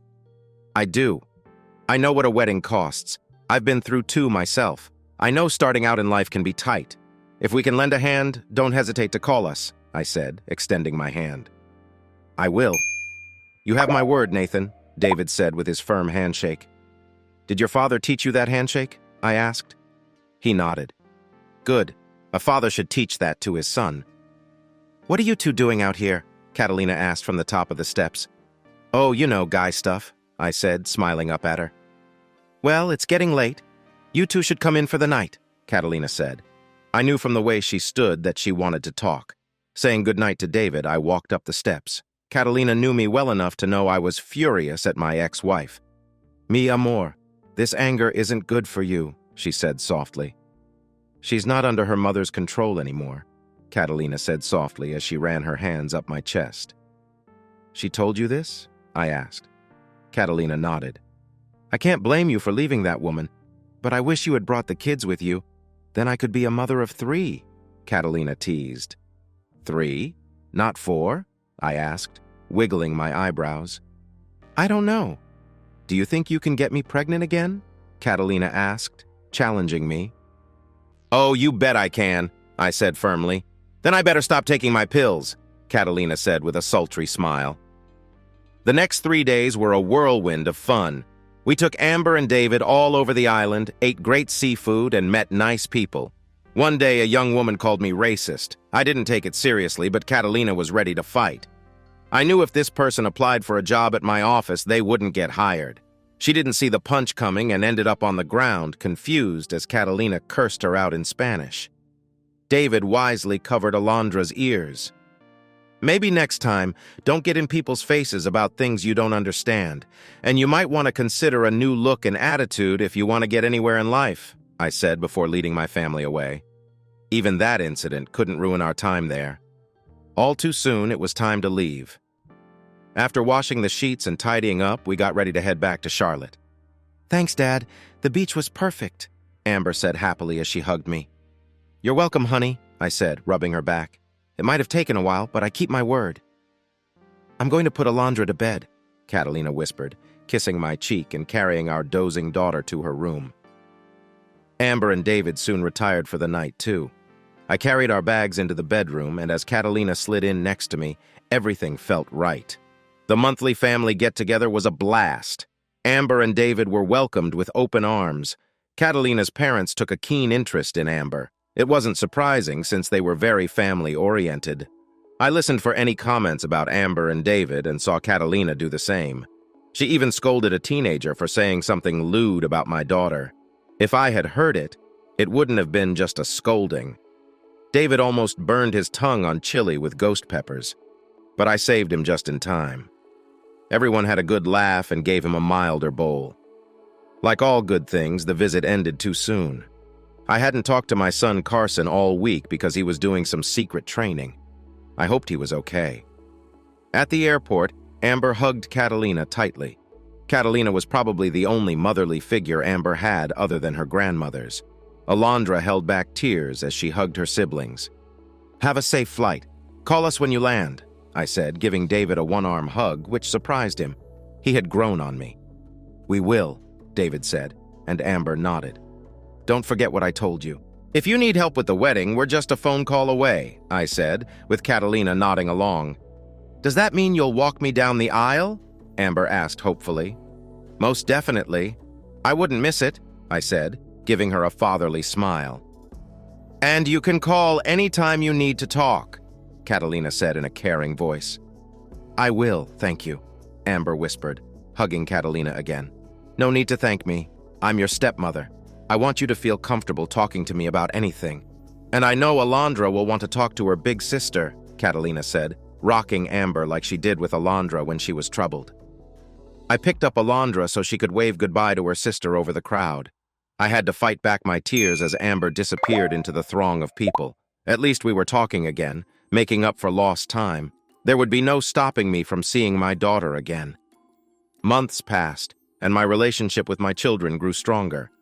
Amber and I spoke almost every day. David even called for banking advice, which I was glad to offer. Carson called as often as he could when he wasn't on duty or training. I knew they both talked to Catalina a lot, which thrilled her. Amber was stressed with wedding planning, and Catalina often calmed her down. When summer ended, Alondra started kindergarten. I felt proud and sad at the same time, watching my little girl grow up so fast. Catalina stayed on birth control, not wanting to be pregnant during Amber's wedding, which I understood. She and Amber had formed a tight bond, something Amber didn't have with her mother. This connection was a blessing, though it annoyed my ex-wife. As Thanksgiving approached, Carson couldn't fly back to Kansas City, which saddened me. He promised to come to Charlotte for Christmas and wanted to save enough leave to attend Amber's wedding before his discharge in the summer. I was glad he took his service seriously, though I often worried about his safety when he was away. "Hey, Mom," I said into my phone as we walked through the airport to catch our flight to Kansas City for Thanksgiving with my parents, Amber, David, and his parents. "No, we haven't boarded yet. The flight leaves in 2 hours. Just letting you know we're at the airport." I handed Alondra the phone so she could talk to her grandmother. My parents tried to visit us often, but they didn't travel much given their age. I made sure they never had to buy a plane ticket. As we waited for our flight, I noticed Alondra texting Amber, sharing all her 5-year-old wisdom. Amber played along, and I saw a text from Carson, who was also chatting with them. Happy to see this, I took my phone back from Alondra as our flight was ready to board. "Mom, Dad!" Amber called out when we arrived, cheeks rosy as she hugged Catalina, and David helped with the bags. I could tell from Catalina's expression that Amber needed someone who wasn't trying to manipulate her. Alondra basked in David's praise, excited to see her soon-to-be brother-in-law. "David," I greeted, shaking his hand and pulling him into a one-armed hug. "Are these all your bags?" "Yes," David nodded. "The car is this way," Amber said, holding Alondra's hand. "Isn't that Mom's car?" I asked, noticing the Buick. "Yes, they let us use it since ours has been giving us problems," Amber said, embarrassed. "What's wrong with it?" I asked in a fatherly tone. "Other than being older than I am, the engine went out a few days ago," David said sadly. I looked at Catalina, who nodded her approval for spending the money. I wasn't about to let them drive an unreliable car. No father wants his daughter stranded in a bad part of town. As we drove to my parents' home, I noted the Volvo dealership and decided to visit in the morning. I pulled out my phone and checked their stock, listening to the chatter around me. I found a 2018 Volvo S60 with just over 15,000 miles, nearly new and reliable. My parents were outside their home, smiling as Alondra raced toward them. Catalina and I chatted as we unloaded the trunk. She went through the car's features before handing my phone back to me. "Go make the call. I'll handle the bags," she said. I walked down the block to call the dealership so Amber or David wouldn't hear the conversation. I dialed the number for the dealership. My eyes looked around my old neighborhood, noticing all the changes since I was a boy, as the phone rang. "Hello, this is Mrs. Huffman. How can I help you?" she answered politely. "Hello? I was wondering if you could hold the 2018 Volvo S60 with 15,000 miles on it until tomorrow?" I asked. "I can, but why not today? We don't close until 9, she replied. "You do?" "I didn't know that," I said, checking my watch. It was 4 in the afternoon. "Can you have it ready to test drive in 30 minutes? I asked, thinking it would be a great car for David and Amber. "Certainly. May I have your name?" she asked. "Mr. Nathan Howell," I said. "Well, Mr. Howell, I'll see you in half an hour," she said. We hung up and I hurried back to my parents' place. They were still outside, chatting and waiting for my return. "Amber, keys," I said. Without hesitation, my daughter tossed them to me. "David, you're coming with me. Mom, Dad, sorry about this. We'll be back soon," I said, seeing the confusion on everyone's faces except Catalina's. She just smiled and nodded approvingly. "Where are we going?" "You just got here," David asked as I backed out of the driveway. "It's a surprise," I said with a smile, heading to the dealership. "Nathan?" David asked, surprised as we pulled into the dealership. "You and my baby need a car?" "A reliable car," I said, turning off the engine. "Think of it as an early Christmas present from Catalina and me to you two. This way you'll have a car while you decide what to do with your other one." Mrs. Huffman had the car ready and was standing beside it, eager to help. "Good afternoon. Which one of you is Mr. Howell?" she asked politely. "I am, but the car is for my future son-in-law and daughter. He'll be doing the test drive," I said, placing my hand on David's shoulder. "I wish my in-laws were as nice as yours," Mrs. Huffman said, smiling at David. "Shall we take a drive, Mr. Callister?" she asked, gesturing to the car. David was in awe of all the gadgets in the car as he started it up. I sat in the back, finding it roomy, while Mrs. Huffman explained all the features. As we drove through my hometown, I could tell David liked the car. He handed the keys back to her once we returned to the dealership. "Please follow me, and I'll get the paperwork started," Mrs. Huffman said after confirming with David that Amber would like the car. "Now, how will you be paying for this?" she asked. "In full," I said, handing her my debit card. David looked shocked. "Nathan, that's—" "I told you early Christmas present," I said with a smirk. "I missed buying my daughter her first car. I have a lot of time to make up for—" "Wow, my in-laws never bought us a car. You're lucky," Mrs. Huffman teased. David turned red. She went to run the payment and get the car detailed. David's phone rang. "If it's Amber, don't tell her anything. I want it to be a surprise," I said, and he nodded. "She's going to be surprised, all right, if she doesn't flip out," David said, typing on his phone. "I just told her we're having a little man-to-man talk," he added, pocketing his phone. "You don't know how much this means to her. She's been stressing over wedding bills, house bills, and the car. This will take a load off her mind," David said. I nodded. "I know how weddings can be. The witch and Catalina were like that too." Then I heard a curious ringtone from David's phone, and he quickly declined the call. "Something you want to tell me before you marry my daughter?" I asked in a protective tone. "Yeah, your ex-wife is a witch," David said bluntly. I burst out laughing at his straightforwardness. "That she is," I agreed. "I take it that was who called?" "Yeah, it's the only ringtone I could find with witch in it," David said, joining my laughter. "Well, it's fitting. I wish I'd thought of it," I said. Mrs. Huffman returned with my card and the receipt. David signed the papers, and she handed him the keys and the temporary license plate. "Thank you for choosing Crown Volvo. If you have any problems with the car, we're here to help," she said, leading us out of the dealership. "What am I going to tell Amber?" David asked as we waited for the car to be detailed. "Just tell her it's a surprise from us. She'll love it," I said, smiling. A sneaky smile formed on my lips as an idea popped into my mind. "Here's what we'll do," I whispered to David, explaining the plan. It was 6:20 when I pulled into my parents' driveway, with David waiting 2 houses down for my signal. I saw movement from the living room window as I walked to the front door. "Dad, where's David and where have you been?" Amber asked, standing on the porch with my wife, who wore a knowing smile. "Yeah, Poppy, you can't leave like that," Alondra added, mimicking Amber's stance.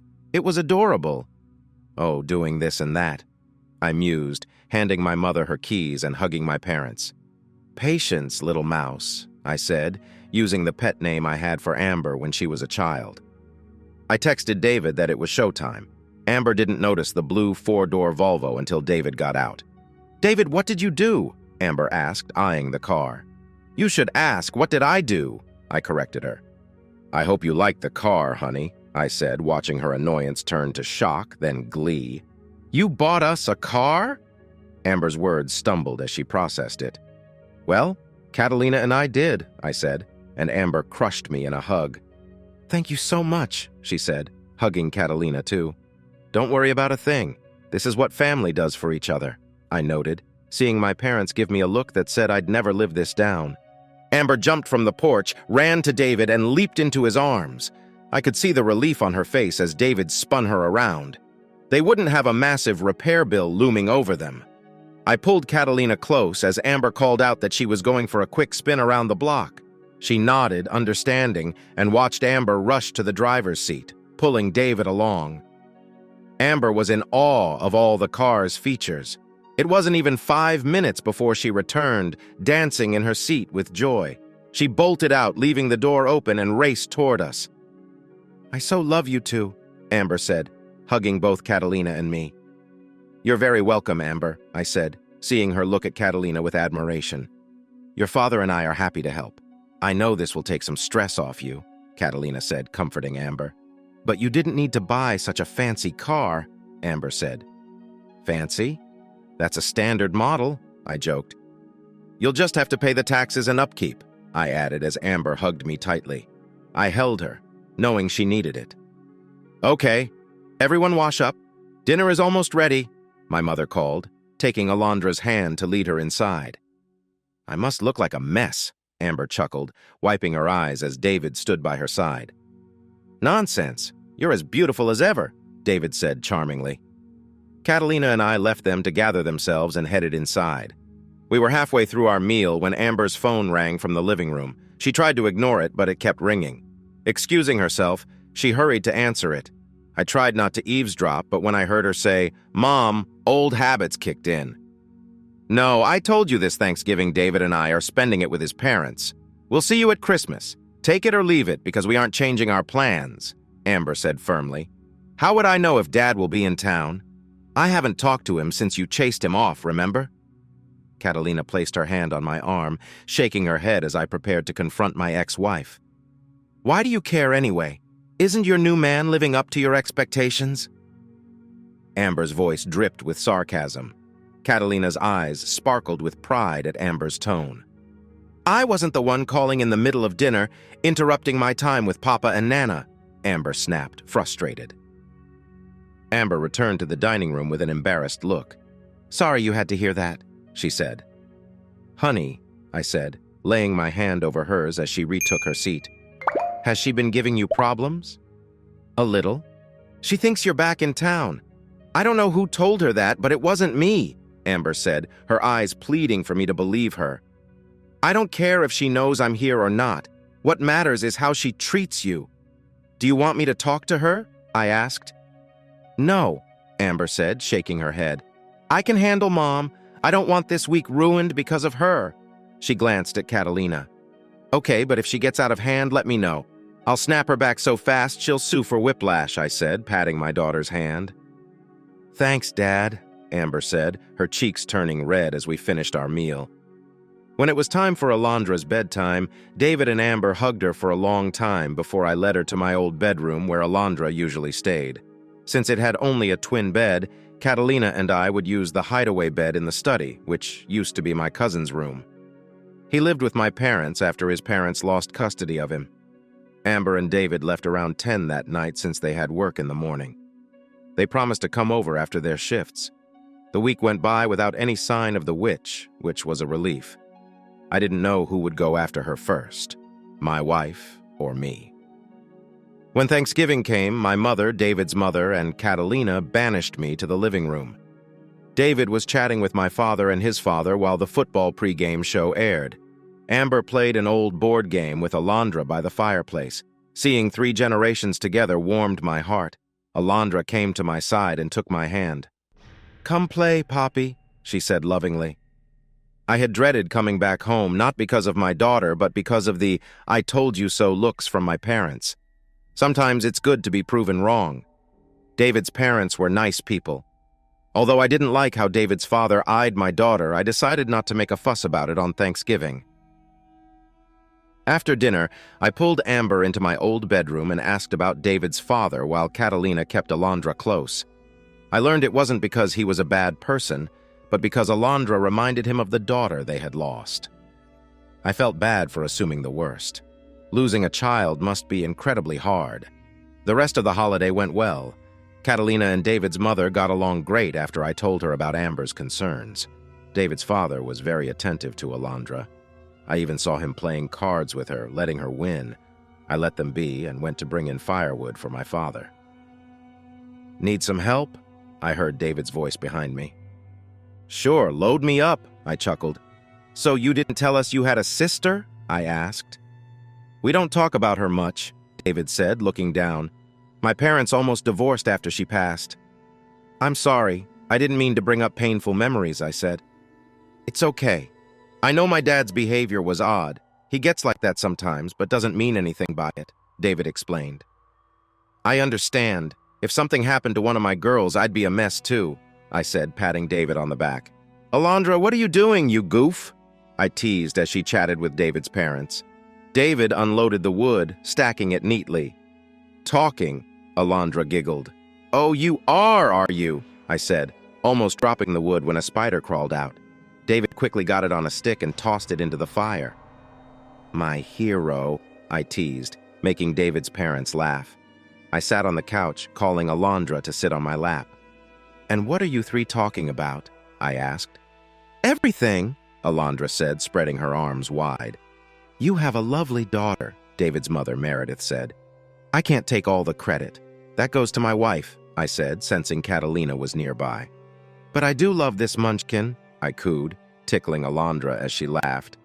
Would you mind if we take a picture of you two? David's father asked, pulling out his cell phone. We don't mind, I replied, looking at the little monster in my lap. When she shook her head, I watched Meredith lean against her husband, resting her head on his shoulder as they stared at our picture. Helping Alondra down, I watched her amble over to them to see how she looked in the photo. They picked her up and I nodded, watching Meredith nestle Alondra between her and her husband as they chatted away. Can I get you two something to drink? I asked, rising from my seat, hearing my dad snore in his turkey coma. I'll be just a moment.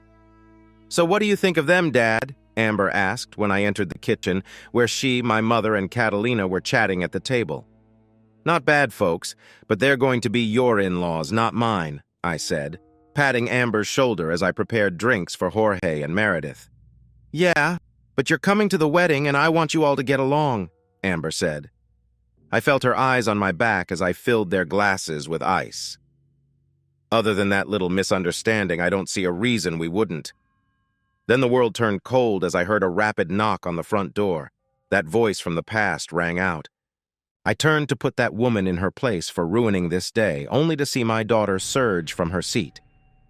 I'll handle it, Dad. If Mom knows you're here, she won't leave, Amber said, marching to the door. What have you been teaching my daughter? I asked Catalina, who had a coy grin. It wasn't lost on me that my mother was smiling into her glass. This and that, Catalina said vaguely. That's so, I said, arching an eyebrow as Catalina sat properly in her chair. You don't have to worry about that woman holding sway over her any longer, Catalina said, taking a sip of her drink. Please tell me you didn't teach her to be as feisty as you are, I sighed, pinching my nose. That's not nice, Nat, Catalina grumbled, puffing out her cheeks, realizing I was teasing. I thought you would be happy. I am. It's good you helped her get her confidence back. At least I know she has two strong mother figures looking out for her, I said, praising my wife and mother. I saw my wife blushing hard at that. Well, she's my daughter now, and women in this family are strong-willed, Catalina said, regaining her composure. Don't I know it, I muttered, carrying Jorge's and Meredith's drinks out to them. Papi, who is that woman? She doesn't seem happy, Alondra asked, peering out the window through a crack in the curtains. No one you need to worry about now. What have I told you about spying on other people's conversations? I said in a fatherly voice, handing them their drinks. But David is watching, why can't I? Alondra pouted. Because David isn't spying. He's ensuring Amber will be all right, I stated, seeing David nod along. Is she a bad person? Alondra asked innocently, unaware the stranger was my ex-wife. I think she is, I said, noting how David's parents stayed out of it. But what did she do? Alondra asked with the curiosity of a 5-year-old. Leave it alone, Alondra, I said. She must have noted the look in my eyes, for she didn't say another word about that woman again. God, she pisses me off sometimes, Amber hissed, storming back into the house and burying herself in David's arms. Sorry, Dad, I didn't mean to curse with Alondra in the room. Sorry, Papa, Jorge, Meredith, that you had to hear that. Amber, are you all right? I asked, knowing her mother was a touchy subject. I will be, Amber sighed, hugging David tight. Young man, are you trying to take liberties with my daughter? I teased as they kissed, noting how David's parents tried not to laugh. I am, David said with a smile. Good, I said. Dad, Amber gasped. What? This is 2021. No sense in being stuck in the 1900s. Live a little, I said, embarrassing Amber. Isn't that what parents do when their kids are in love? Dinner was a hoot as we gathered around the table to have leftovers from lunch. Laughter and stories flowed as we shared our experiences. Alondra chimed in, telling them all about our trip to the beach and the zoo. Catalina mentioned we were planning a trip to Spain next year after the wedding. Amber wasn't surprised by the news, as she and Catalina had become close over the months. We said our goodbyes to David's parents and then to Amber and David, promising to spend Friday together before we flew back to Charlotte on Saturday. When it was time to leave, there were lots of hugs, knowing we wouldn't see each other until March unless they flew in for Christmas. I hoped they would, but I knew Amber might avoid dealing with my ex-wife. Personally, I thought she could rot in hell, but I didn't want to make things harder for Amber. The next 21 days were tough for me. I was anxious to see my son. Carson planned to fly in on the 19th and leave on the 26th, saving the rest of his leave for Amber's wedding. But I didn't mind. I would have my boy with me for 6 whole days, which was 6 more than I had in 7 years because of my stubbornness. Catalina got a little annoyed with me, but she didn't say anything. She knew I was on edge as we, along with Alondra, waited for Carson's plane to arrive. Carson! Carson! Carson! Alondra shouted in joy, bouncing beside her mother and waving wildly as we waited for him to make his way through the crowd. Go on, Catalina whispered with a loving smile, nudging my arm. Carson dropped his bag and quickened his pace. We crushed each other in a tight hug as I held my boy in my arms, just like before his mother went crazy. Look at you, I said, pride filling my eyes as I held his face in my hands. You've grown so much. I tried not to tear up. I tried, but this was my boy, wouldn't you? Come on, Dad. Don't embarrass me in front of Mom, Carson said, even though he was a grown man now. I could still see the little boy I raised. I wondered when my kids started calling Catalina their mother. Not that I was opposed to it, but it was a question that might remain unanswered. I hope your flight was uneventful, Carson, Catalina said, joining my side and hugging my son. It was. Thank you for everything, Carson whispered to Catalina. I wondered what he meant by that. It's what family is for, Catalina said, rubbing his back. I'm always going to be here for you, too, so don't hesitate to call. Carson hugged her tighter when she said that. I looked down when Alondra tugged on his pants, wanting her own hug. Hello, little sis, Carson greeted as he squatted down and hugged her tightly. Alondra patted his right bicep, impressed when he flexed his muscle for her. I still think I got my son beat. I might be old, but not so old that my son can beat his old man. Carson, what are your plans when you get out of the Army? I asked as we walked back to the car. Thinking of becoming an engineer, he said matter-of-factly. Oh, is that what you do in the Army? I asked. No, I'm just a grunt, Carson said, shaking his head. Are you looking at schools? I asked. I have a few in mind, he replied. Maybe we can help you narrow them down, Catalina said lovingly, and I nodded in agreement. I have one in mind, but I don't know if you'll go for it, Carson said, slyly eyeing me. Oh, and where would that be? I asked, popping the trunk of my car. Duke, Carson said. I stopped in my tracks when I heard the name. What did you say? I asked, trying to keep my voice steady. I know it's not close, but it's closer than California. I thought maybe you'd be okay with me coming, Carson said, his voice half breaking as I hugged him abruptly. Of course, son. You can come home anytime you want. You know that, I said with a trembling voice. I can't promise you'll keep that figure with the way Catalina cooks, I added, feeling my wife playfully slap my arm. Her smile showed she was thrilled, too. You sure? I don't want to. Carson, you're always welcome in our home. It's yours and Amber's home, too. Catalina cut in with her warm, motherly voice, lightly touching his right arm. Yeah, my brother is coming home, Alondra squealed, doing a little dance. I'm glad you said that, Carson said, the stress leaving his shoulders. I already got accepted for the fall semester next year. I laughed, laying my arm around his shoulders. Well then, let's get you home. Amber and David are going to be mad they lost the guest bedroom. I chuckled as I stowed Carson's bag in the trunk. Here, I said, holding out a beer for Carson as he leaned on the balcony railing, looking out at the city. You're old enough. Don't give me that look, I said when he hesitated.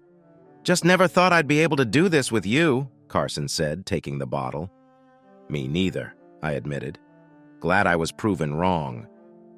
Catalina seems to love you a lot, Carson muttered, looking over at her as she puttered around in the condo while Alondra colored in her book. Dad, about that day, Carson started, but I placed a hand on his shoulder. It's okay, Amber told me. Your mother should never have put you two in that situation. That's not how a parent should act. Let's not worry about the past and focus on now, okay? I can get behind that, Carson said with a warm smile, tapping his beer bottle against mine. So, Dad, are you two planning on having any more kids? I nearly spit out my beer at his question. Don't you do that? I chided, wagging my finger at him. Have you been talking to Catalina? Yeah, she told me, he said, smiling. We're going to try after your sister's wedding, but I don't know. By the time Alondra is in high school, I'll be in my 60s. So what? Does that matter? Carson asked. You're right, I admitted. And you'll be okay with another brother or sister? I leaned on the railing and asked, Yeah, our family might have imploded, but you were always a good dad. I can't say the same about Mom. I rubbed my son's back as he sighed. What your mother did is solely on her and no one else. So don't trouble yourself over it, I said, taking the last sip of my beer. Come on, lunch should be ready, I said, taking my son's empty beer bottle from him. What are we having? He asked. Carnitas. You'll love them, I promise, I said with a warm smile as I led him back into the condo. Oh, this is good, my son groaned in enjoyment, taking his first bite of the carnitas. What's in this? He asked, looking to my wife for answers. Pork. Just pork. A little seasoning, but mostly pork, Catalina answered with her usual smile. Please, if you're still hungry, there's plenty more. But you'd better get to it before your father does, she added with a wink. I shot my wife a glance as she winked at my son who sat beside Alondra. Alondra blew me a kiss, clearly overjoyed that her older siblings enjoyed Catalina's cooking. I watched as Alondra told Carson how to fold the carnitas so the filling wouldn't fall out. Carson asked if he did it right, making Alondra smile widely. It warmed my heart to see my children getting along despite their age differences. Son, be careful with the hot sauce, I warned when Carson reached for it. Relax, Dad. I can handle it. Mom's got me hooked on it, he said, smiling at Catalina. What have you done to my son? I asked teasingly. Expanded his palate. Don't blame him for having excellent taste, Catalina replied, turning her nose up playfully. I think we need to have a discussion about this later, I said in a low, teasing tone. Oh, is that so? Catalina replied with a purr. Oh, yes. It's necessary, I said, noting how her cheeks flushed and her breathing quickened. I look forward to it, Catalina said in a sexy tone before taking a bite of her rice. It wasn't lost on me how Carson watched us with a smile before going back to his meal. When Christmas came, Alondra was at my bedside far too early, ready to open presents. Thanks, Mom, Carson yawned as he took his coffee from Catalina. She wore the mantle well, and I was never going to stop my kids from calling her that. They needed someone who treated them like her own. After breakfast, we gathered around the living room. Alondra raced around, giving out presents. I got Carson a fancy watch with time zone settings. Catalina was puzzled by the set of keys she pulled out of a velvet box. You've always wanted a large family. You never said it, but a husband knows, I said as her eyes widened. This condo isn't large enough for our growing family, I continued, placing my hand on her stomach. I know my fretting about Carson coming home got on your nerves, but it was also to keep you unaware of what I was doing. You have a way of sniffing out things. You bought us a house? Catalina shouted, leaping from her seat. I did. The bank had some foreclosed houses, and I found one big enough for us. The bank and I worked out an agreement to take the payment out of my checks. We don't need to worry about a mortgage. We can move in after the first of the month, I said, watching her emotions play out before she squealed in joy and leaped into my arms. You're going to love the place, Mom, Carson said, smiling. You already knew? I asked, unable to hide my smile. I did. Dad took me to see it on Monday to see if I'd like staying there when I come home on weekends, Carson said softly. Catalina walked over to Carson and took his face in her hands. Did you like it?" Carson nodded, and Catalina hugged him. "We want you to come home as much as you want. Our home will always have a place for you and Amber. Never forget that," she said, glancing at me. "Now you are going to show me this house you bought us," Catalina demanded. "Where are we going?" she asked as I started the car. "Belmont," I replied. I backed out of my parking space at the condo complex, planning to rent it out since we own it outright. I knew the traffic would be bad in the mornings, but I didn't mind. The condo felt small when Amber and David visited, and I wanted all my children to have a place to stay when they came home. It took about 30 minutes to reach Belmont due to light traffic on I-85 and another 10 to reach the old district where the house was located.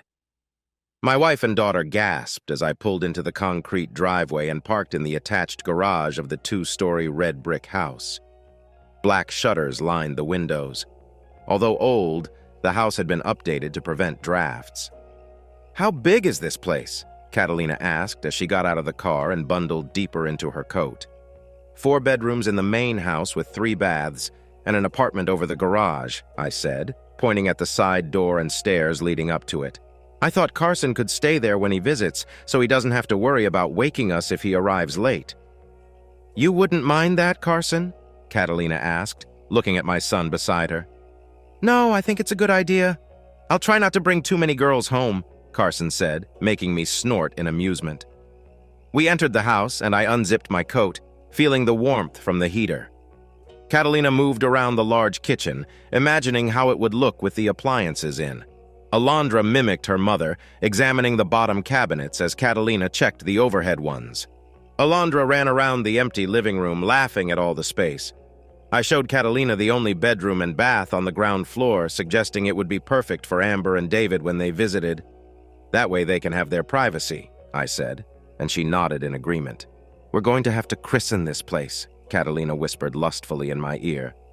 "Oh, I'm so waiting for that day," I replied. "Wouldn't you be?" "Now show me the rest," Catalina purred, an impish smile on her lips as she noted how I adjusted myself. What can I say? My wife has that effect on me. "Alondra," I called as we neared the stairs. "Yes, Poppy," Alondra's voice echoed as she ran towards us from playing with Carson. "Let's go see your new bedroom," I said with a smile. Alondra nodded vigorously and squealed in laughter as she spun around her room in the west wing of the house, down the hall from the master bedroom. I showed Catalina the room I thought could be the baby's room if we had another. While Alondra explored her new room, I kissed the top of my wife's head as she rested on my chest.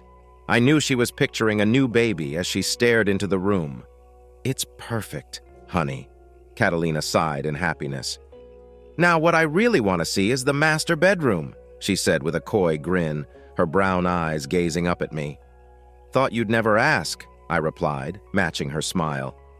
"Look at all this closet space," Catalina squealed before dashing into the master bath. "Oh my God, it has a jacuzzi tub!" She was already sitting in it when I walked in, noting how the lights of the bathroom reflected off the black marble surrounding the tub. The standing shower was in a corner, facing the toilet with dual sinks next to the tub. "Why, Mr. Howell, are you trying to seduce me? You know I'm a married woman, right?" Catalina cooed, batting her eyelashes. "Such a shame. A beautiful woman like you needs to be wined and dined and maybe some nighttime activities in that tub," I said, playing along, wiggling my eyebrows. "I don't know. Do you think you can handle this hot, sexy Latina woman?" Catalina purred, giving me that look that always made me weak. "Oh, most definitely," I said firmly, watching her eyes flare with hunger. "That's so, Mr. Howell. Are you saying you're going to take me here in this tub over and over again, making me howl in bliss?" she teased. My head bobbed eagerly. "Good. You better. You shouldn't leave your woman wanting her man's touch," Catalina purred, her tongue flicking against her teeth. "I'd never do that. It's a crime against nature," I said truthfully, watching her smile widen. "You dirty old man, getting me all hot and bothered like this," Catalina cooed, posing in the tub and ruffling her hair. "I'll make sure to take full responsibility for my actions," I said in a sinful tone. "You better, or you won't be getting any of this for a while." "Honey, does the water work?" she asked, quickly getting out of the tub. "Yeah. Why? 1 or 2? 1. Catalina said, doing a little dance and pulling out tissues from my coat for Alondra's runny nose on cold days like today. I handed them to her before closing the bathroom door behind me. Alondra and I walked downstairs hand in hand. "Something wrong, son?" I asked Carson once we got to the ground floor. "It's nothing.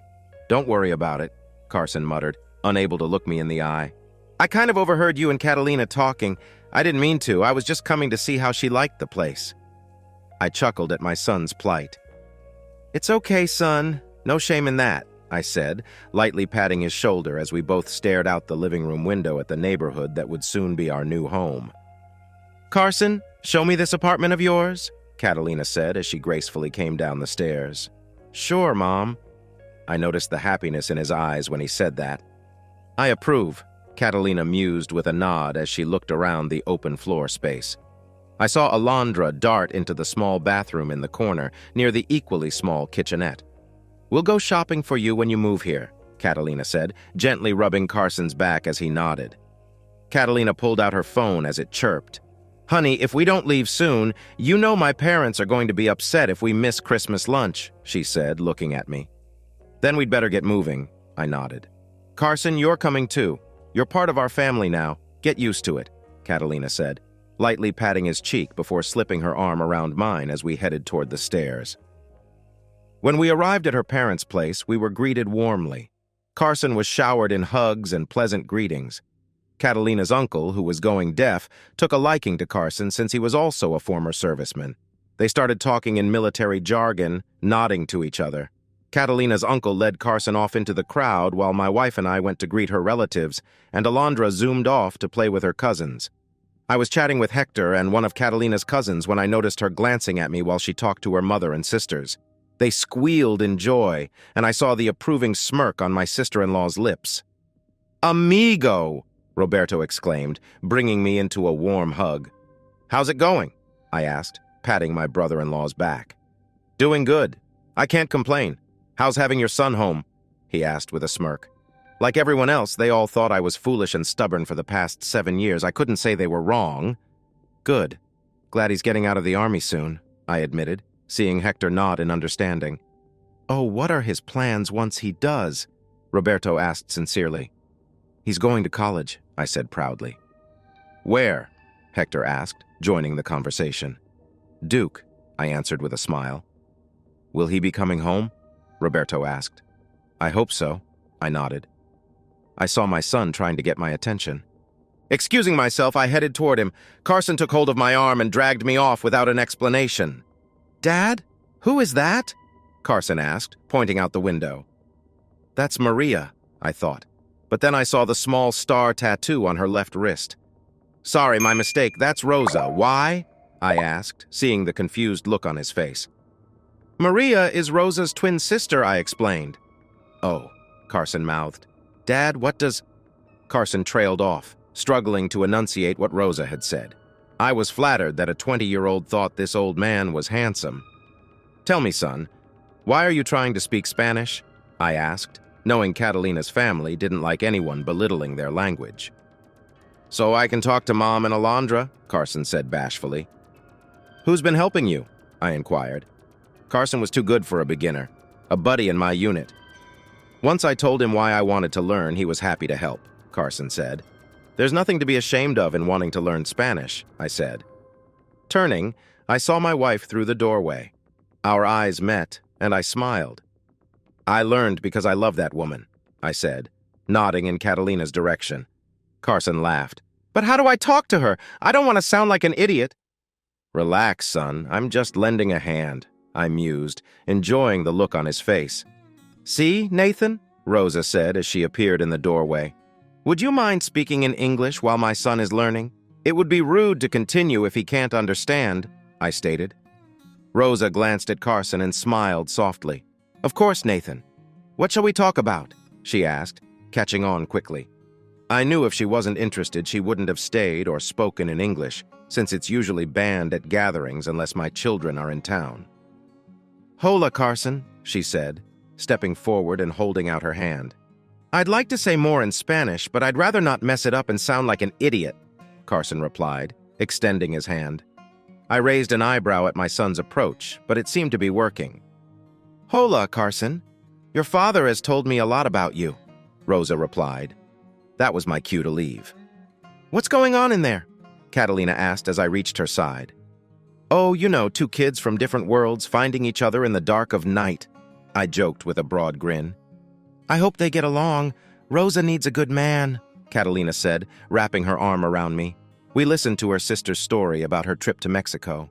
When it was time to go, I went to find Carson and stumbled upon a steamy makeout session. "Have him home before midnight," I teased. Rosa's face turned red, but she nodded, knowing I meant it. I chuckled to myself as I walked back. Who knew my son could move so fast? "Where's Carson?" Catalina asked, looking behind me. "Elizondo.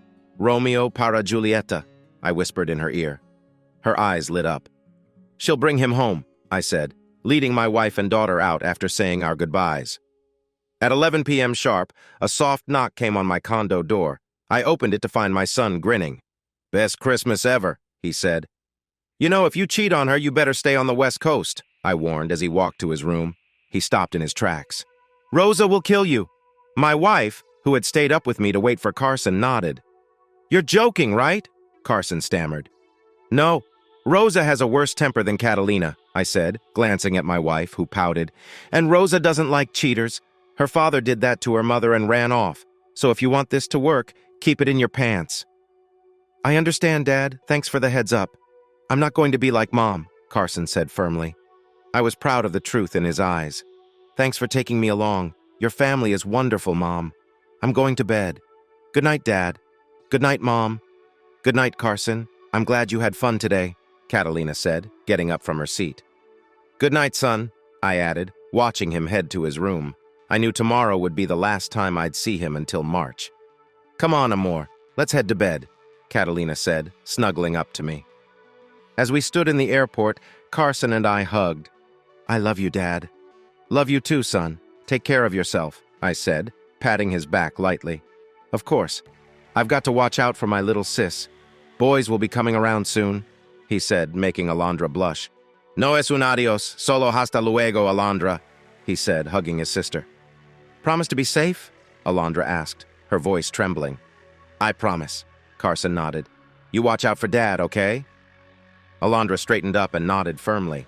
"Call us when you land. I'll worry until you do," Catalina said as they hugged. "I will. You have my word," Carson said, holding back his emotions just like Catalina. Since that day Amber called out of the blue, Catalina no longer called them stepchildren but her son and daughter. "I'll see you all in March," Carson called out once he was through the checkpoint. "Bye, son," I called back, waving. Life got hectic after that, with packing up the condo, coordinating with movers, and getting the house in Belmont ready. We also found a renter for our condo, one of Catalina's co-workers who needed a place after divorcing his wife for adultery. He needed a large place for his two kids close to work, so we agreed on a rent payment. There was also the matter of yard work.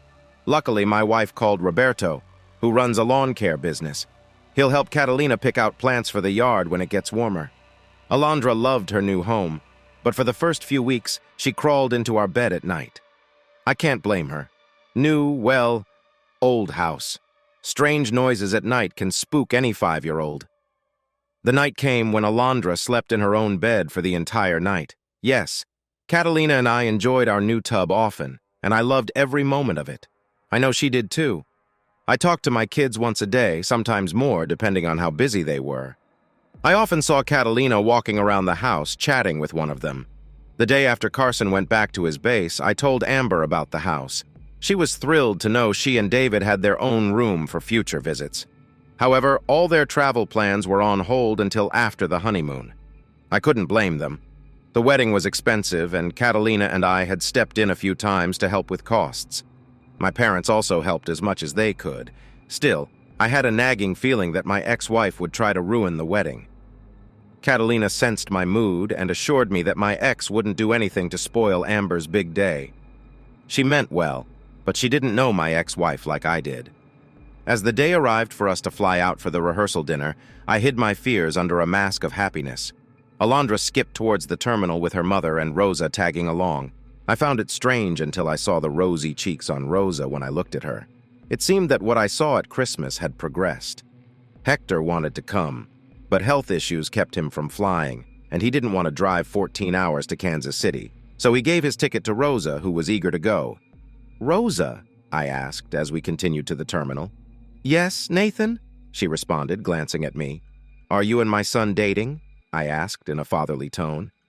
"Yes, I hope you aren't upset," Rosa said, seeking my approval. "Go easy on him. I doubt he's ever been in love with a Latina woman before," I said, casting a friendly smile, which made Catalina's mother chuckle. Catalina lightly smacked my arm, but was amused too. "I'll try. He's sweet, kind, and handsome, just like his father," Rosa sighed, and Catalina nodded in agreement. "But remember, guys can be idiots sometimes," I joked, getting more laughter from the women. "So you don't have a problem with us dating?" Rosa asked shyly as we waited for our flight. "No, I don't. As long as you're both happy, that's all that matters," I said, feeling my wife's hand slip into mine. "But if you hurt my boy, you'll have to deal with his mother," I added, nodding towards Catalina, who wore a motherly smile. "I understand," Rosa nodded firmly. "So how long have you two been dating?" I asked, curious as any parent would be. "Since after New Year's." "It's hard with him being away, but I'm eager for him to come home for good," Rosa said. "So are we," I nodded. "You know he's going to Duke in the fall, right?" "Yes, and I think that's great," Rosa replied, but I felt she was holding something back. "So, any plans for when he comes home this summer?" I asked. "Oh, I have many plans," Rosa said with a sultry look that made me worry for my son. When we saw Carson at the airport, Rosa dropped her luggage and ran into his arms. Catalina and her mother picked up her bags. I cleared my throat at the passionate kiss between them. I was impressed with my son's improved Spanish as he greeted everyone. Catalina only gave him minor corrections, and I could tell she was pleased with his progress. "Hey, Dad!" Carson greeted me with a warm hug. "How are you doing, son?" "Can't complain. Better now," he said, glancing at Rosa, who blushed. "I'm going to drop you off at Grandma's, and you two will stay with Amber and David," Carson said. "What about you?" Rosa asked, quickly moving to his side. "I'm not subjecting you to my mother."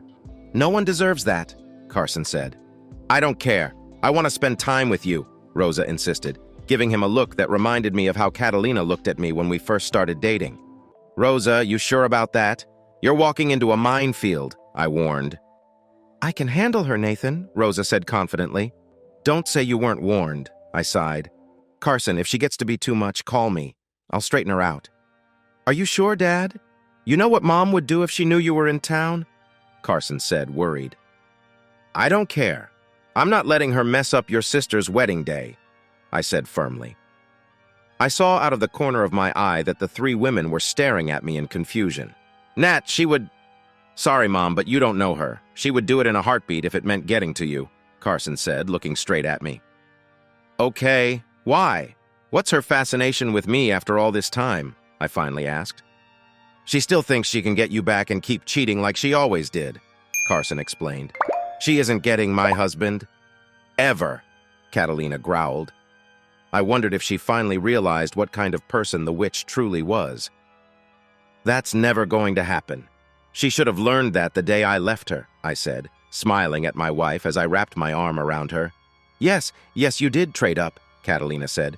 "If you see her, you better tell me," she added, looking up at me. "Oh, you think I won't?" "Catalina, the only thing I feel for that woman is anger, not for what she did to us, but to our children," I reassured her. "Good, because I'm not giving you up. Ever." "Glad to hear it," I said, watching her blush as I squeezed her hand. Carson led us out of the airport, holding hands with Rosa. He took back the bag she had dropped, carrying the other in his free hand. "Carson, isn't that—" My voice trailed off as I saw the minivan. "Yeah, David's mom is letting me use it to shuttle you all around while you're here," Carson said. "That was nice of her," I replied. "Yeah, she's a nice lady," Carson agreed. "Oh no, Rosa, you can't sit back there. How else are you going to distract my son?" I asked with a devious grin. Carson chuckled, and Rosa gasped bashfully. I held the door open for her, and she slid into the front passenger seat. "Well, son, we're waiting," I said once I closed the door. Catalina softly chided me for teasing him, but I could see she was amused too. We dropped Catalina's mother off at Amber's first so we could see her. There were lots of smiles and tears between Amber and Catalina. David and I shared a handshake that turned into a one-arm hug, thanking us for helping with the wedding expenses. I watched my daughter teasing her brother about Rosa, making his ears turn red. Amber greeted Rosa like a sister, and David was his usual gentlemanly self, promising to take care of Catalina's mother while she stayed with them. Amber voiced the same concern as Carson and I did about Rosa staying with him at their mother's place, but Rosa reassured Amber she could handle it. We'd see how that went. Carson and I spoke privately in the driveway of my parents' home. He promised to call if anything went wrong during the night. Still, I had a bad feeling. I didn't learn until the next day that something did happen. It wasn't who I thought would cause trouble. Whoever the witch was seeing tried to force himself on Rosa when Carson wasn't looking. Carson rushed in and dropped him like a sack of potatoes. The witch's reaction was strange. I knew she was up to something, but I couldn't figure out what. "So what are you going to do?" I asked, pinching my lower lip, trying to figure out her motives. "I would get a hotel room, but then I can't keep an eye on Mom. She's too nice to Rosa. It's creepy," Carson said. "Tell me about it," I sighed, rubbing the back of my head. "She's coming. I'll call you later."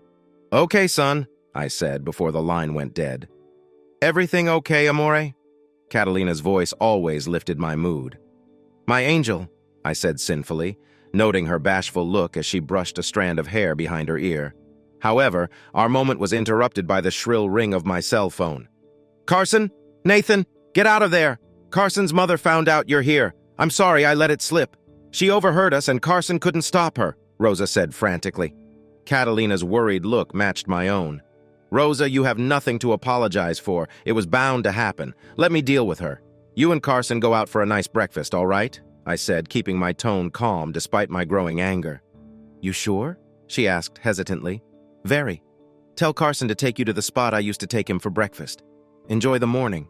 Don't let this ruin your time together," I said, sliding my phone into my pajama pocket, feeling the anger from 7 years ago resurface.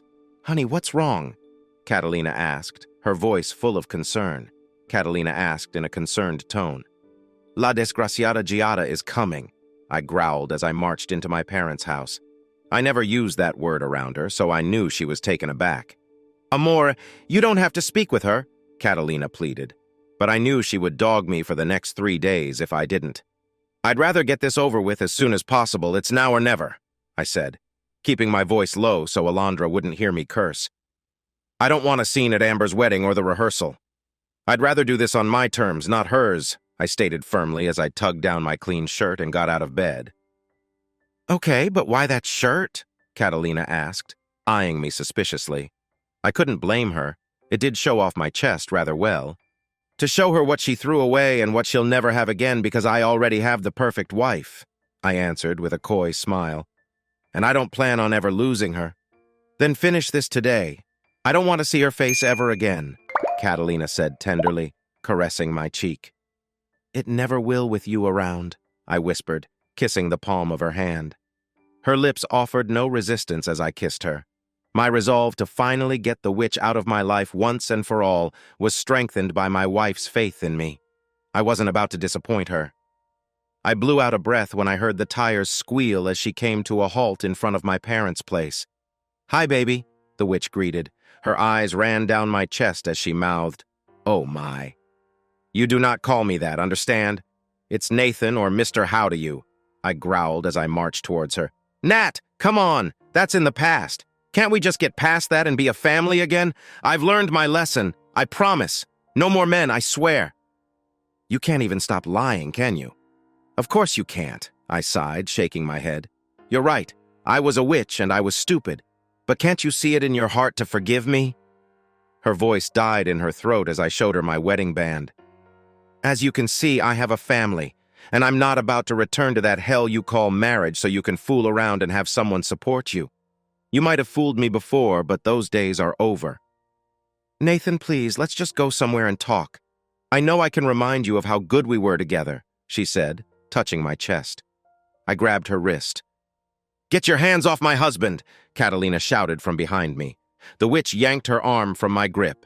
You should run back to the house you like to sneak around in before my wife steps off that porch, I said, feeling Catalina's support. This isn't over, Nat. I will get you back. You can count on it. That woman can never give you what I can, she said, pushing herself on me. But I felt nothing.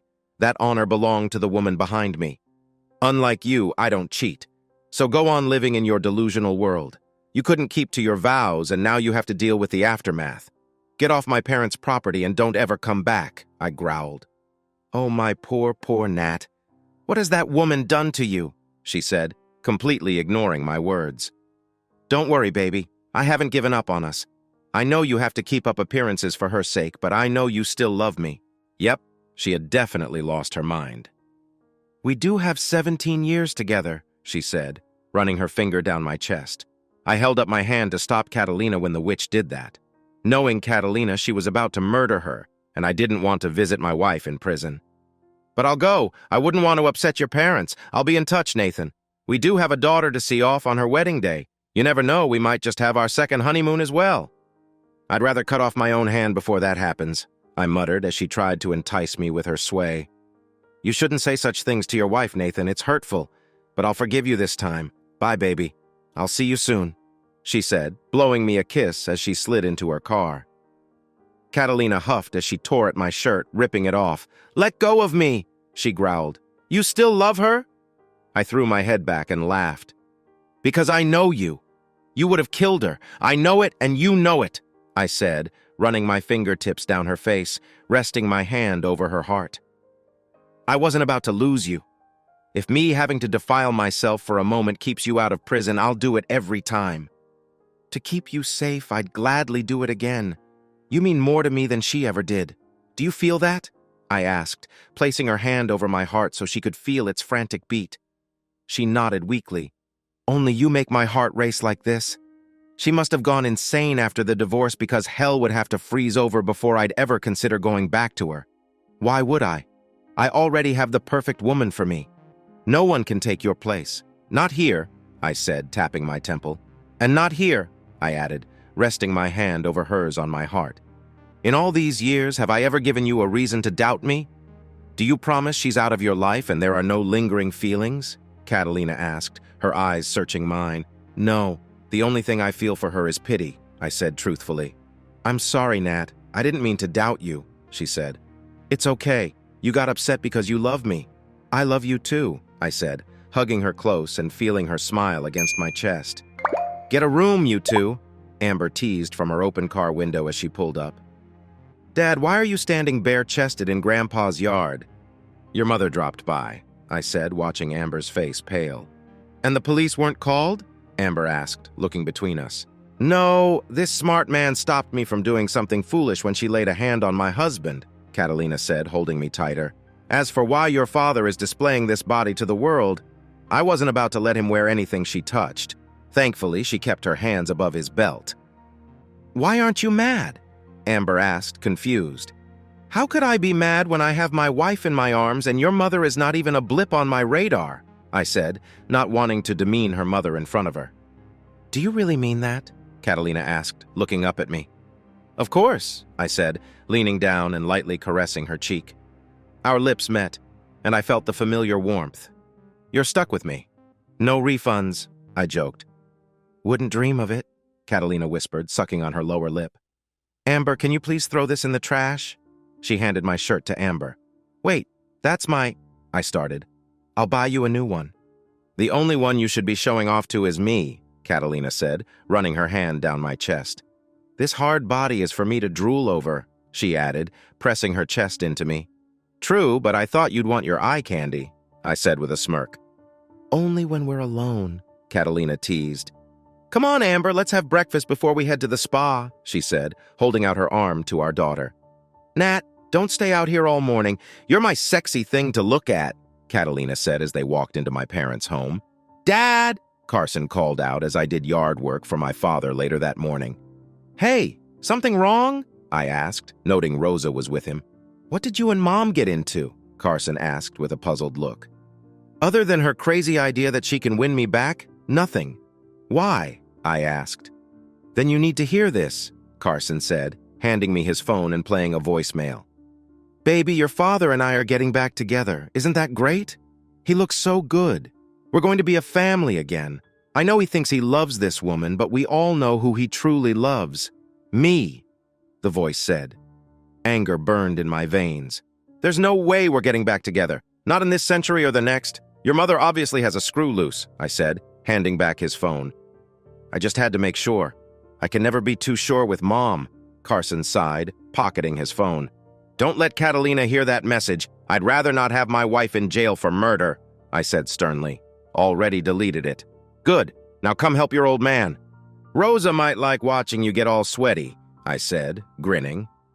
I noticed Rosa's eyes giving Carson a once-over. I'd never seen Carson pick up a tool faster as we set out to plant bushes and clean my mother's flower beds. By the time we were done, we were both sweaty and tired. Don't wear him out, I called as Rosa hurriedly dragged Carson towards his van. Chuckling, I remembered my youth when I was like them. As I turned towards the back door, I saw my wife standing there with a look in her eyes similar to Rosa's. She beckoned me with a finger. Knowing we had the house to ourselves for a while, I wasn't going to pass up shower time with her. I'm old, not stupid. The rehearsal dinner went off without a hitch. How, you ask? Given how my ex-wife clearly went off the deep end, she didn't show up. I enjoyed that greatly. Where she was, I didn't know or care, as long as she wasn't there to ruin anything. That's a win in my book. The next night, David and Amber had their bachelor and bachelorette parties. I just hoped they wouldn't do anything they'd regret. Amber stayed at my parents' house after her friends dropped her off, sleeping in my old bed while Alondra slept with her mother. Being the thoughtful dad, I took the couch. Carson pulled up with Rosa and my mother-in-law. As we set out for the church, I told Amber, "You look beautiful, honey," while Catalina, her mother, and Rosa all fussed over her. Oddly, her bridesmaids were too busy with their noses in their phones. "Thank you, Daddy," Amber said, trying not to tear up as she hugged me. She shot daggers at her friends, who quickly put away their phones. Then the calm before the storm broke as the witch's voice filled the air. "There's the handsome husband of mine. Please, Dad, don't. Not today," Amber whispered, peering up at me, feeling my body tense up at the sound of my ex-wife's voice. "Relax, honey. I'm not about to do anything to ruin your day," I said, smiling down at her. Nat, you don't call. You don't come to see me. You don't even text." "I'm hurt," my ex-wife said. I noticed the bridesmaids pulling out their phones again. Catalina's mother had a hand on my wife, keeping her temper in check. "Mama, who is that?" Alondra asked innocently. "Well, hello," my ex-wife started to say, but her words died when I spun around, causing her to step back. "You do not speak to my daughter. Do you understand? I want nothing, absolutely nothing to do with you. You caused our marriage to collapse. You couldn't keep your legs closed. You had someone else in our bed on our anniversary and had the audacity to ask when I was coming home to take you out for it. Has it ever occurred to you why that was?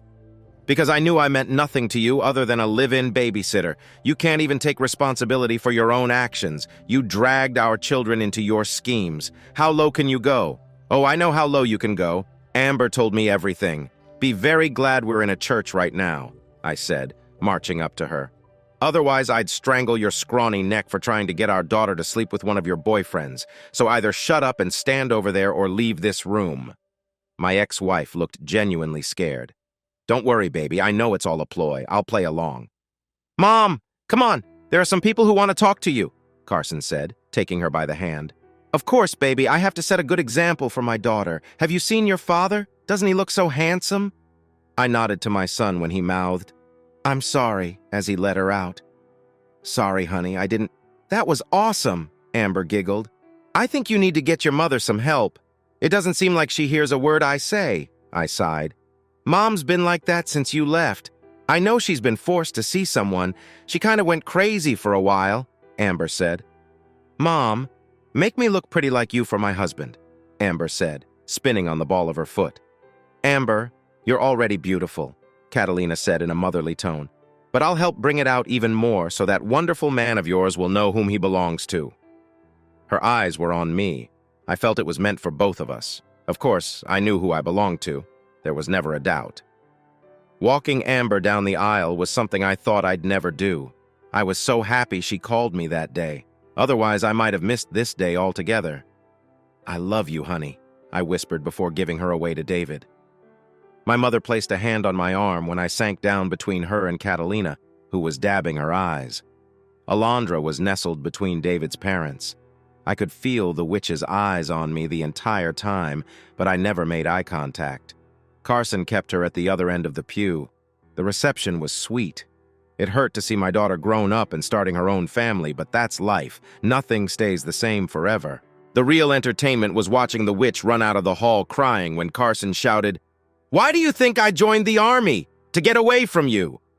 You're nothing but a lying, cheating woman, and everything that jerk did to you is way less than what you deserve for what you did to Dad." I would have felt sorry for her, but she brought this on herself.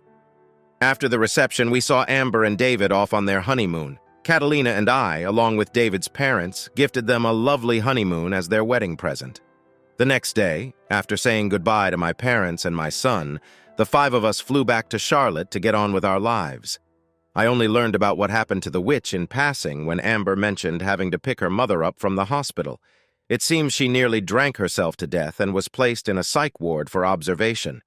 Not that I cared, but since she is their mother, I have to deal with her for the foreseeable future. I do have a son to marry off. He showed up at my doorstep, arm in arm with Rosa, on May 31st. I was grinning as I hugged my son tightly. It turns out I was going to be a grandfather and a father at almost the same time. It seems this old man still has the juice to knock my wife up, and Amber miscounted her days. Well, you know how those things go. It's amusing to watch my 3-month pregnant wife chatting away about baby items with my equally 3-month pregnant daughter. It looks like our trip to Spain will have to wait a while. And so, Rosa became a permanent part of our family. Carson is doing well in school, thanks in part to Rosa's help, I'm sure. Alondra has never been happier with a house full of people to talk to endlessly. Life is good. Thanks for listening to One Infidelity Hit. If you liked what you heard, don't forget to hit that subscribe button and drop us a like.